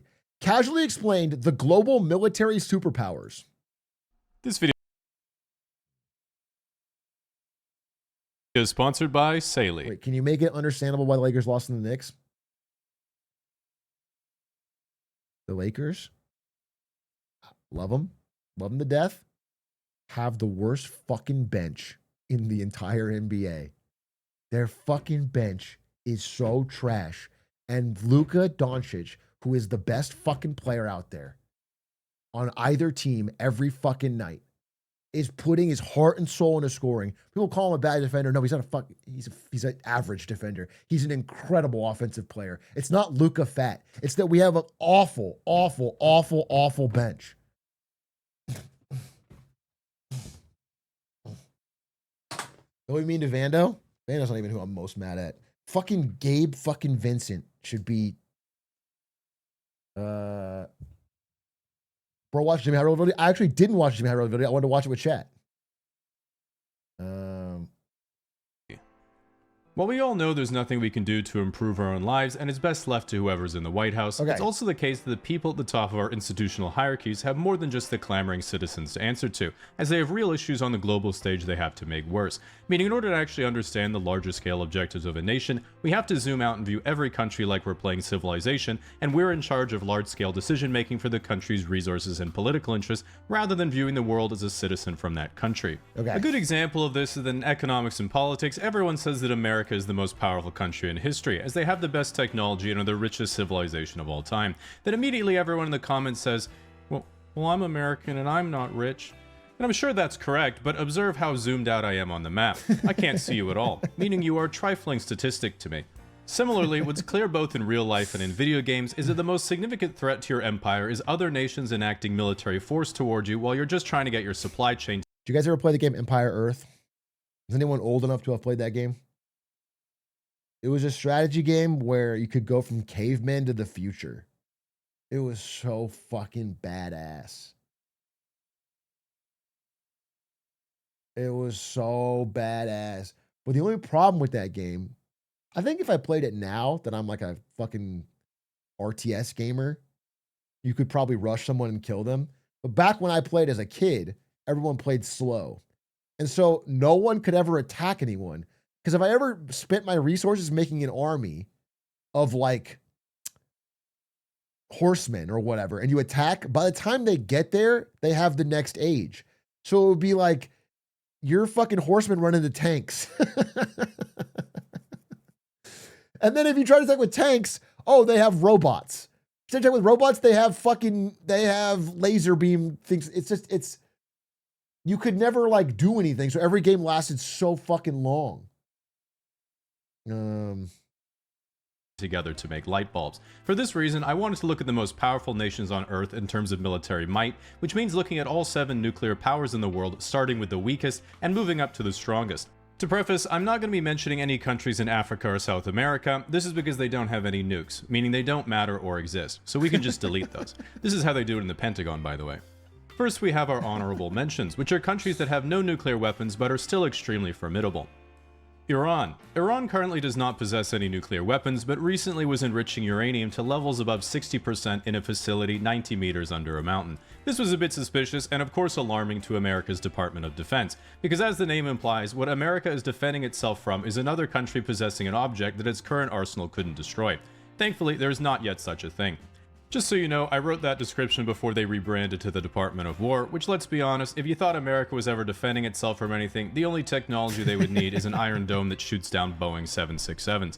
Saudi Arabia. Unrelated, Saudi Arabia also has no nuclear weapons, but is still top 10 globally in terms of defense spending, and has a fairly strong diplomatic relationship with the United States and Bill Burr. To explain the political attitude of Saudi Arabia and the United Arab Emirates, you have to know a famous quote from the ruler of Dubai, which was, "My grandfather rode a camel, my father rode a camel, I drive a Mercedes, my son drives a Land Rover, his son will drive a Land Rover, but his son will ride a camel." This statement might sound like he's humbly stating from shirt sleeves to shirt sleeves in 3 generations, but he's really saying, yeah, I'm just built different. Which pissed off his kids in the House of Saud, and now they all get chauffeured. That's not what he's saying. He's saying that if we build our entire nation on oil wealth, eventually the oil will be gone and it'll all go to shit. That was the point of the quote. The point of the quote was to inspire people to diversify the industry and exports of the nation. In solid gold phantoms. Nevertheless, they've recognized they can't just print money from selling oil. Which, by the way, they haven't done, to be fucking clear. You guys, I mean, I actually want to make a separate video about this. But have you seen the update on the line? Have you seen the update on the fucking big line city? They're turning it into a goddamn data center. It's the dot. It's the fucking dot. Oh, is he going to say this? All right. I didn't pre-watch this shit. You guys are saying the dot. Forever, and their current grand strategy is to transition their economy from a gas station to the hub center connecting Africa to Eurasia and become the economic center of the Middle East. Plus, after hyping up their plans to build a 170-kilometer long city that is taller than the Empire State Building. Well, let me see if I pre-watch this too. Next thing is going to happen, by the way, after this fucking thing falls apart, is they're going to start pulling back on all the insane sports commitments they've made. People are like, oh, it's a genius fucking strategy. They're sports washing. Oh, Saudi Arabia is so brilliant. And I'm like, no, it's not brilliant at all. They're just dumping money. They're just making stupid investments. All this stuff it's all gonna dry up with the oil price being down. It was getting me excited for someone to actually do something cool but really stupid for once. They shockingly paused construction and were then like, maybe we can turn it into an AI data center instead. Frankly, I'm pretty sure if you said to the Crown Prince, here's my idea for a new super project, then slid him a photo of a gaming PC, he'd write you a blank check. On to the real list. Coming in at number 7 as the weakest nuclear superpower is Israel. This is because Israel has no nuclear weapons, as it has committed to keeping the Middle East denuclearized. But they have stated that while they have no nuclear weapons, if they were to come under a mortal threat, they would be forced to use them. After turning the Gaza Strip into the Gaza Strip of all previous civilization, their current geopolitical objectives are to deal with international social outrage over their use of brutal force over a weaker territory by using their enormous political and media influence to convince radicalized Americans that they don't have enormous political and media influence, which is going about as well as you could expect. Number 6, North Korea. North Korea is estimated to have about 50 nuclear warheads, although they're far more powerful and effective than any other nation's nuclear warheads because Kim Jong-un personally guides each of their targets, always knows where they'll land, and never makes a strategic mistake. He doesn't miss. Their current geopolitical objectives at home are to continue launching ballistic missile tests over South Korea in order to further refine their capacity for strategic inaccuracy. Meanwhile, abroad, the soldiers they sent to the Kursk region to help Russia wouldn't stop peacefully gooning to dancing girls after seeing the internet for the first time and have been sent home, likely undermining North Korea's credibility from the inside out with their tales from the free world. Number 5 and 4, Pakistan and India. While even bigger in population than China with 1.45 billion people, India doesn't yet have anywhere near the wealth nor industry. Pakistan is much smaller in terms of population with about 250 million people, and even with half the GDP per capita at $1,500, it's still more than enough to secure strong borders around India, as both countries have about 200 nuclear weapons. Pakistan has significant trade and alignment with China, which allows China to strengthen their access through continental Asia and into the Middle East, whereas India is more aligned with the West, securing maritime trade and allowing them to bring you DoorDash anywhere in the world. Now we get to the top 3, which are considered the real major superpowers in the world and a major jump up in power level from everyone else. Russia. Russia is by far the weakest of the three global superpowers, and frankly, even Western analysts were surprised when Russia invaded Ukraine and it went so poorly for them. Its greatest strength is its enormous abundance of natural resources and sheer landmass, meaning they have access to the Arctic Ocean, the Black Sea and the Mediterranean, and land trading routes to China, Europe hypothetically, and the Baltics. While obviously a shadow of the Soviet Union, a lot of analysts... Dude, they're getting insanely low-broed by China right now, though. So much of this eastern part of Russia is like high-key owned by China. All the investment is done by Chinese firms. Chinese people, like Chinese businessmen are flying in round the clock here. Like it. Am I pre-watching? Is he gonna say this? We all read the same shit then. This is becoming like a total. And then because of the sanctions, they just sell everything to China. So they have one buyer. So Russia's just getting completely hollowed out as a fucking raw material source for China. China, Europe hypothetically, and the Baltics. While obviously a shadow of the Soviet Union, a lot of analysts are downgrading Russia's superpower status even further, as their military capacities seem much weaker than previously thought, and Western sanctions mean they're extremely reliant and arguably at the mercy of China as a primary trade partner. While Russia isn't overwhelming in terms of strategic military power, they are basically unconquerable because they have 6,000 nuclear weapons, which is more than America. And so it's kind of like fighting a Voltorb who might just get pissed you're winning and at any moment self-destruct. At the moment, their grand strategy is unclear, as a lot of Western politicians have assumed Putin dreams of re-expanding their land empire towards the former borders of the Soviet Union, which is plausible at best and definitely unachievable in practice. Meanwhile, Putin says that pretty much all of Russia's military actions are not for conquest, but preemptive self-defense from the expansion of NATO. For people who are not aware what NATO is, if you ask a Westerner, we would say it's the political and military alliance formed between the United States and Western Europe after World War II that was then extended to more Eastern countries over time as they wanted trade relationships with the West and security guarantees for themselves after the collapse of the Soviet Union and the formation of a still threatening modern Russia to their east. This is of course my Western bias speaking, because you ask Putin what NATO is, he would say, Mordor. At any rate, it seems unlikely any further land conquest is going to occur after Ukraine. Or if you ask fucking Trump. Just to be fucking clear. Just to be clear, there's someone else within NATO who's fucking constantly talking shit on it. And trying to undermine it. And it has something to assault other nations within it. Because what was supposed to be a quick little pro-gamer move that everyone was going to ignore ended up looking like this on the live conflict map in January 2023, and this is what it looks like 3 years later, so you can make up your own mind what that means. Number 2, China. It means fucking there's no outcome that is good for Russia. Even the outcome is, no matter what, also bad for Ukraine at this point, but they've lost so many lives. Even if they were to somehow take Kyiv, it wouldn't, at this point, wouldn't do anything. The economic disaster is the only thing that kind of scared me, though. In this video, it kind of ties into it. I've been reading a lot about the Ukraine war, actually. It's like I just keep fucking, there's a couple Substacks.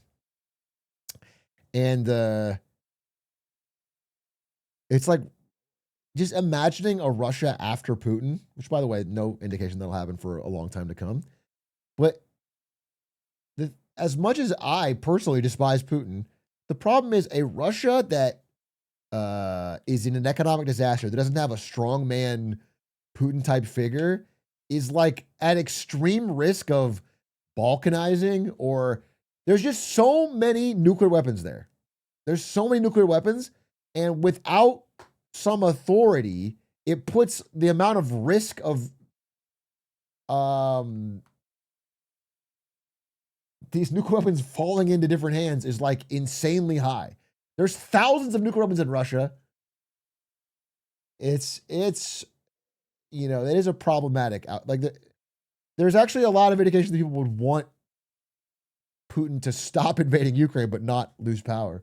This is what it looks like 3 years later, so you can make up your own mind what that means.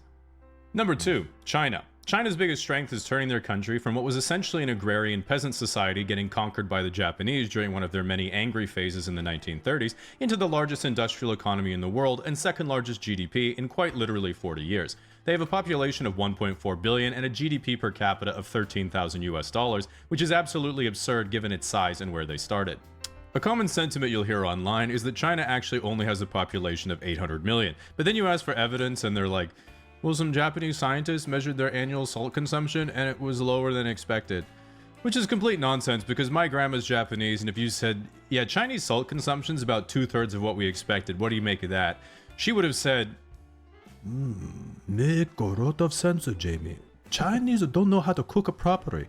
Nevertheless, what makes China frightening is that because of their export economy, they have a massive industrial capacity. They have similar numbers of tanks and warships to the US, albeit smaller ones, and their air force and overall systems technology are far worse. But in terms of shipbuilding, China has a gross tonnage capacity of over 230 times the US and produced over 1,000 commercial ships last year, and America made about 8. Insane. Not 1,000, the number 8. And in case you think that isn't a problem, it's Chinese commercial shipyards that also make the destroyers. Currently, China's next big move is most likely the annexation, aka No, I mean, this is a big thing. Isn't that the grand military where they first revealed the Dawn Row doctrine? But they also fully admit that like a massive amount of our military supply chain is made in China.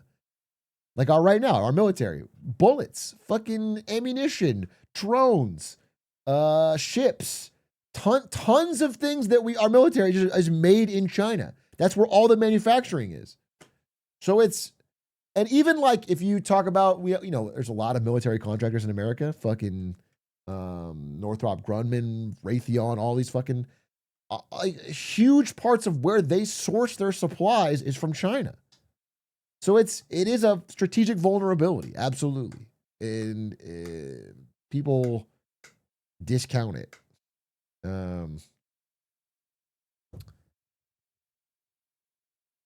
I mean, literally in Ukraine right now, so many of the drones are from China on both sides. Both Russia and fucking Ukraine are using parts or outright drones that are made in China. It's like China's selling both sides of a brutal. So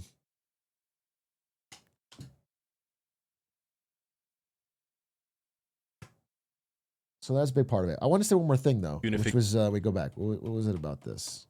It was this. Yeah, China, if you break it down, is really like two countries. It's like this eastern part of China right here. It's like this high income, super industrialized country. And there's like this massive agrarian, low GDP per capita. Like if this was a separate country, it would have a much higher GDP per capita. And then there's like this tacked on huge population. So it brings down their per capita numbers. Size and where they million. And cook up industrial force and America, it's China, likely the annexation was like, hey, can we buy the really good computer chips from you? America was like, well, obviously not. That wouldn't benefit us at all. But like, imagine if Vancouver Island was its own country and had the best oil reserves in the world, and America was like, hey, can I buy some? And Vancouver Island was like, no, we use Chinese wellheads, so we only sell them the good stuff, but you can have the shitty oil we sell to everyone else. If that happened, I can assure you that I would be getting bombarded with freedom and democracy against my will well within 24 hours. So while I'm rooting for Taiwan, if you add on the fact that there are American military bases in Japan and South Korea, and they have access to bases in the Philippines, China's only way of securing clear access to the Pacific Ocean is Taiwan. Meaning it's not looking so great for the little guy right now. Number one. And they have access one more thing to on this, though. One more thing on this, because, okay, this is not really how it went. This is how it went at the beginning, right? China's like, I want to buy NVIDIA GPUs, or Chinese companies, not China. Chinese companies are like, we want to buy NVIDIA GPUs. And then America says, no, you can't buy them. You can't buy it. Taiwan, you're not allowed to export them.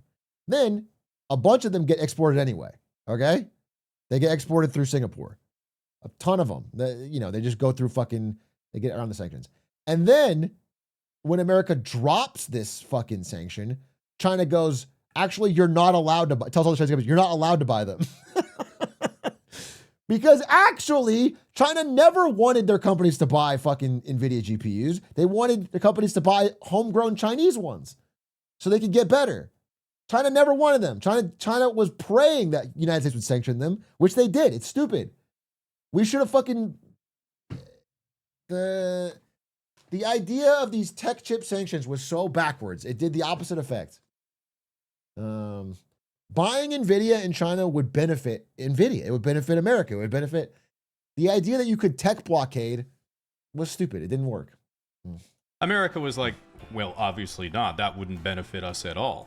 But like, imagine if Vancouver Island was its own country and had the best oil my trade bases in Japan and South Korea is tied west, meaning it's not looking so great for the little guy right now. Number 1, the West and partners. You already knew we were number 1 because I don't want to become the 51st state. The Western alliance of NATO and its homies post-World War II is essentially what everyone watching this video will have grown up and experienced and is likely currently living within. Our greatest strength is by far our enormous wealth and prosperity gained from free trade and cooperation. This came about because post-World War II, once everyone basically agreed to get along with each other instead of making world wars in every 2-decade tradition, this allowed the proliferation of the American global banking system called the Eurodollar, which was kind of like a banking telecom network throughout the world, allowing the proliferation and trade of the US dollar in Europe, Japan, and then basically everywhere else. Because of the West's perception as a liberal, rules-based democracy centered around free and fair trade, everyone trusted the currency and began using it, then saving it to use later as a reserve, resulting in what people call the US dollar reserve currency system. But recently was enriching uranium to levels above I them to biffed bring it. back lies while demolishing anything. I biffed it. Trade, everyone trusted the currency and began currency system. Even today, 58% of all global reserves are in dollars, 50% of all trade is done in US dollars, and 90% of all foreign exchange is in dollars as well, which allows immense privilege in terms of global influence. You can sort of think of it like how the global language of business is English. Europeans speak to Europeans in English, except Italians. Educated Chinese students learn English, and if you want to have a successful international career, you essentially must learn English. That means Who's doing trade in pound sterling? Honestly, this is like 80% tax fraud. The global wealth that flows through London still is to dodge taxes. They're still like one of the best tax havens. They have all these fucking little English islands that have no fucking, they're like part of the banking system through London, but they have no tax laws. Yeah, Isle of Man, Jersey, Guernsey, yeah, Virgin Islands.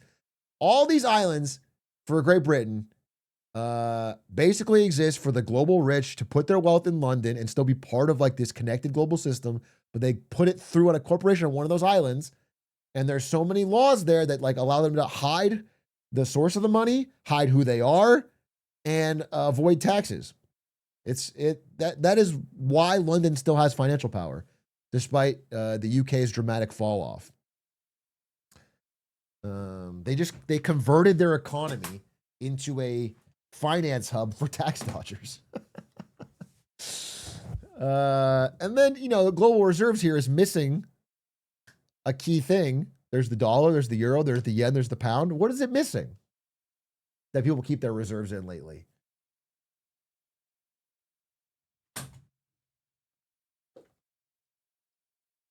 I can't find my gold bar, but it's gold. Oh, here it is. A little bit of this, bro. A little bit of this. In the future, it'll be Counter-Strike skins, but for now, it's gold, which is making up a larger and larger percentage of central bank holdings.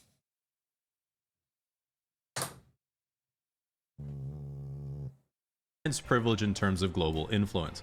You can sort of think of it like how the global language of business is English. Europeans speak to Europeans in English, except Italians. Educated Chinese students learn English, and if you want to have a successful international career, you essentially must learn English. That means for people born into it, you don't have to do any work, and you get all the rewards. If your hopes and dreams are to be successful in music, film, tech, finance, business, or professional political streaming, you have access to the largest markets right away. When you're thinking of your dream career, the first step for nearly all Westerners is thinking, but what if I fail and people make fun of me? But for everyone else, the first thing they have to do is learn a completely different language to fluency and then move to a different country. This is essentially the same privilege as the US dollar in that it has a global monopoly on banking and trade, meaning the currency that you create is the currency everyone uses, not just your citizens. So you can pull the levers of not just national, but global monetary and fiscal policy in your favor if you hypothetically had any idea what those levers did.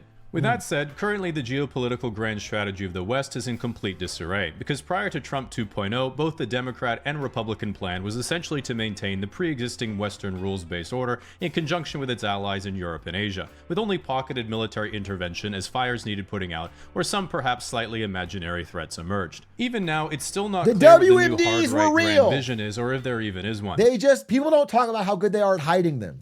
That's the fucking thing no one gives Bush credit for. Saddam was incredible at hiding the WMDs. Like, they just couldn't, he buried them deep, bro. We still haven't found him. But I swear to God, he wasn't wrong. But if you read some of the partially human thinkers that seem to be whispering in Trump's ear, and you really interpret It was the pickaxe mining for diamonds guy, and it was a bunch of nuclear weapons and chemical weapons. And they were right about to find him, but then everyone fucking at home got mad and said, "Oh, you're wasting our money. You're wasting our money and our lives in 20 years." And we were just about to find him. And it's fucking crazy that you guys didn't let Bush would have been vindicated. Generously, it would seem the basic premise is we have to stop languishing and twiddling our thumbs as China becomes a threat to our position as global superpower. We need domestic industrial capacity to come back because we have no way to build our critical industry technology and volume if they decouple their economy from us. America shouldn't use our resources to be the protectorate militarily of Europe. They have the resources now to do it themselves. And America will establish political security over Central America, locking down a soft border for the entire northern continent, while using bases on Greenland to secure the Arctic shipping lanes, which are now open nearly year-round since polar ice has retreated in the last 50 years. Not because of climate change, though, that doesn't exist. On paper, it's not like there's anything that unusual about the plan. It just represents a particular form of extremely hawkish foreign policy. The problem really is the not on paper part, which is using forceful executive powers to manipulate your allies while demolishing any pre-existing trust and goodwill, then circumventing all democratic political channels to achieve it as fast as humanly possible, causing massive social upheaval in your own country and the world.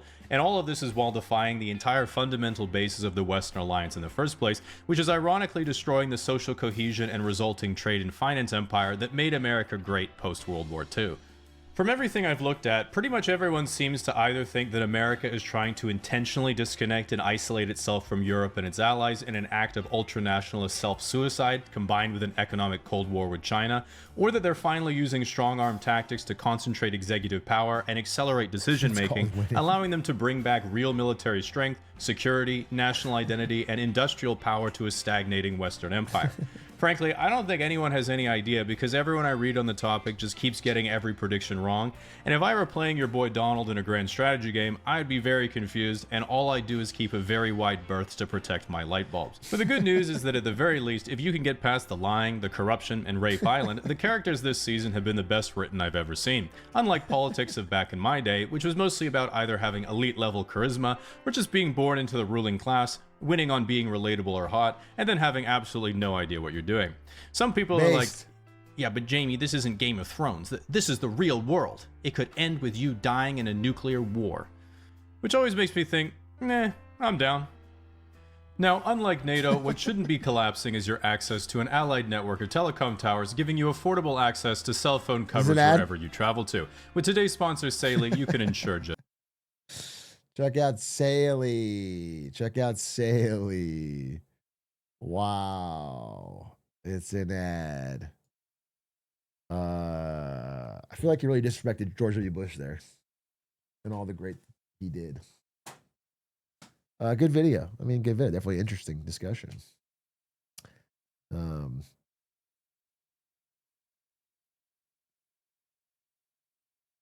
Good video. Now watch this drive. God, I love Obama's face. He's married, bro. Back off. Fucking back off. All right? George is objectively hot. I've never heard someone call George Bush hot. Like, I'm not saying he's uggo. I'm not saying he's particularly chopped, but I've never heard someone say George Bush, that's a hottie. That damn smile. I feel like he's getting mauled from both sides here. I don't see this as hot.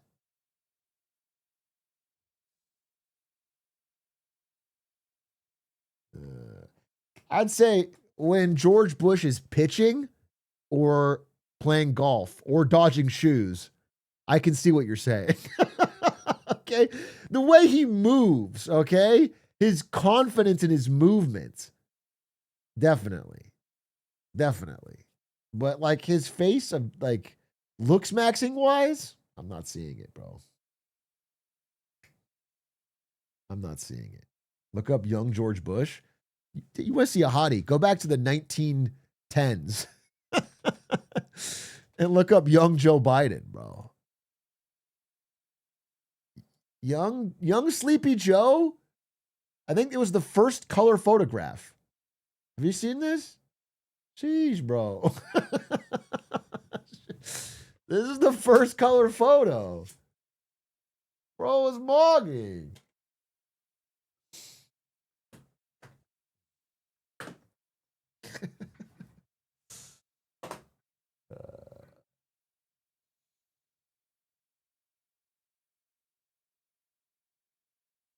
Young Stalin? Young Stalin.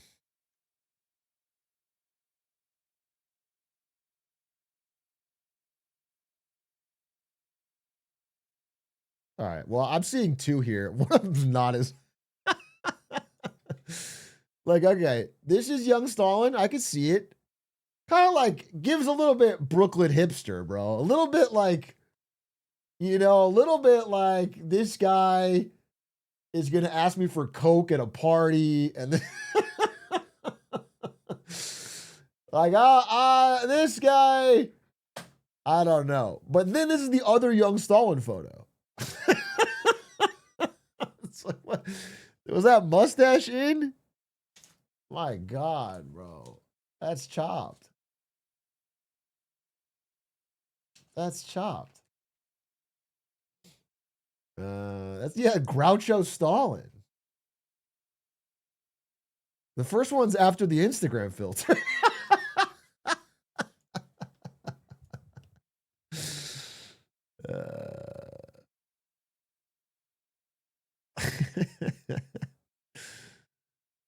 There's a lot of, I mean, young Stalin's got some different fucking looks. Man, he really leaned into the stash. Look at this young Stalin. Bro, he just went crazy with the stash. Young Kennedy. Bro, there wasn't an old Kennedy. I don't know if it's too soon. We never got old Kennedy.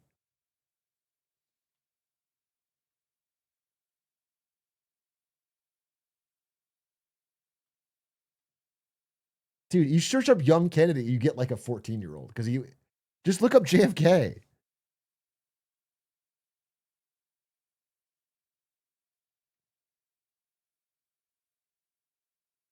Yeah, I mean he's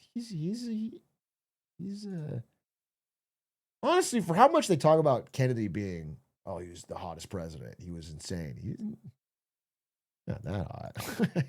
he got chopped. Like he's not, I don't know. I'm not looking at that and going, he kind of chopped, bro.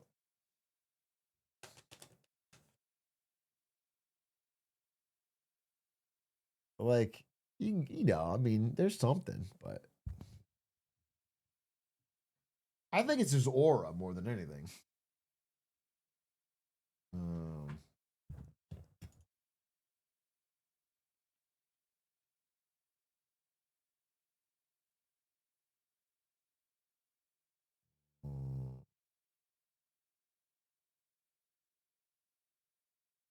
Young FDR. Oh, damn. Young FDR looks like that. Young FDR. First of all, he got that shit on. I'll say that. He got that shit on. He got that shit on like he dresses well. We'll say that.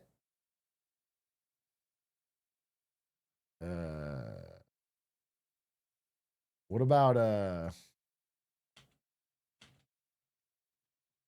real fucking hottie? All right. Let's talk about someone who fucking, I'm talking about, you know what I'm talking about. Young George Washington. Oh shit, young George? Spelled Y-U-N-G, dude. Young.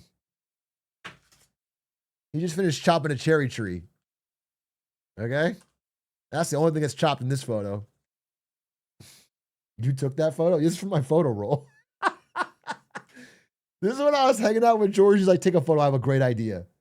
I'm going to be president one day. I'm like, what the fuck is a president? We're British. And I was so high, bro. You don't understand. You don't understand how fucking high I was.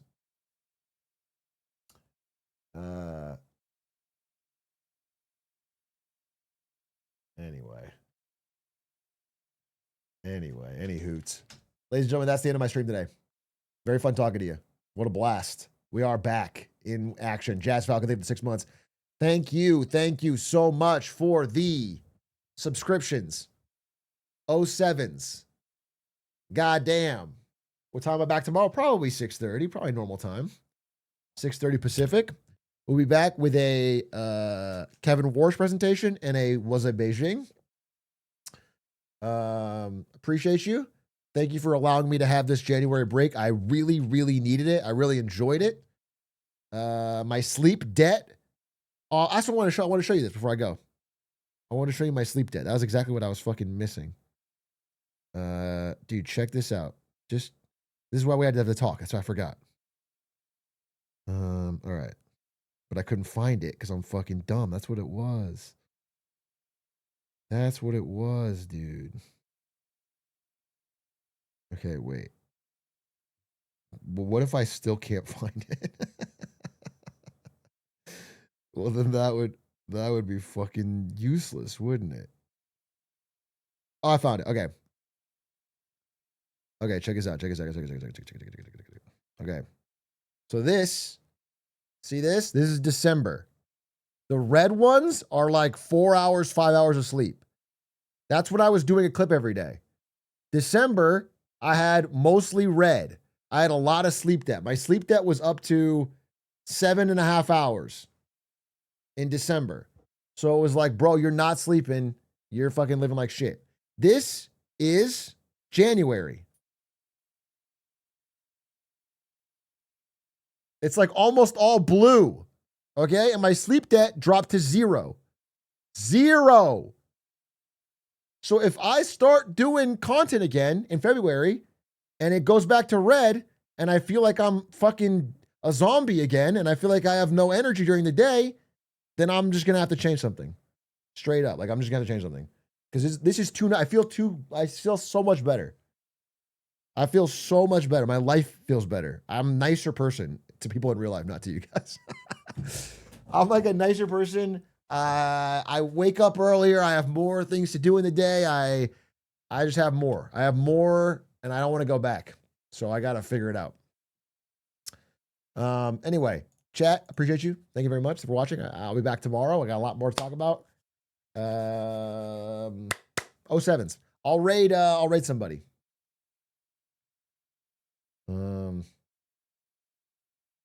Stream squeaks. I want to stream earlier hours. I think it's a really smart idea. I think streaming earlier hours is the best way to get my sleep right. And so that's what I'll do. Who's live, you said? Connor? Let's raid Connor Eats Pants. The face of deadlock. Let's raid Connor Eats Pants.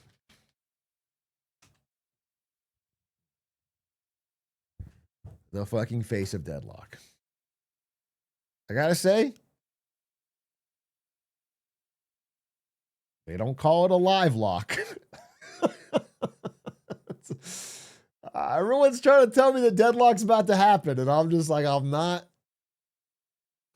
feeling it, bro. It doesn't feel like it's about to happen. Thank you for your -2s. I already have so many +2s, they don't hurt me. I can give away the wealth. I have banked so many points that you could throw -2s at me all day, and it's like a charity. It's like, I want you to take it. Take -12, dude. Take more. All right, bye.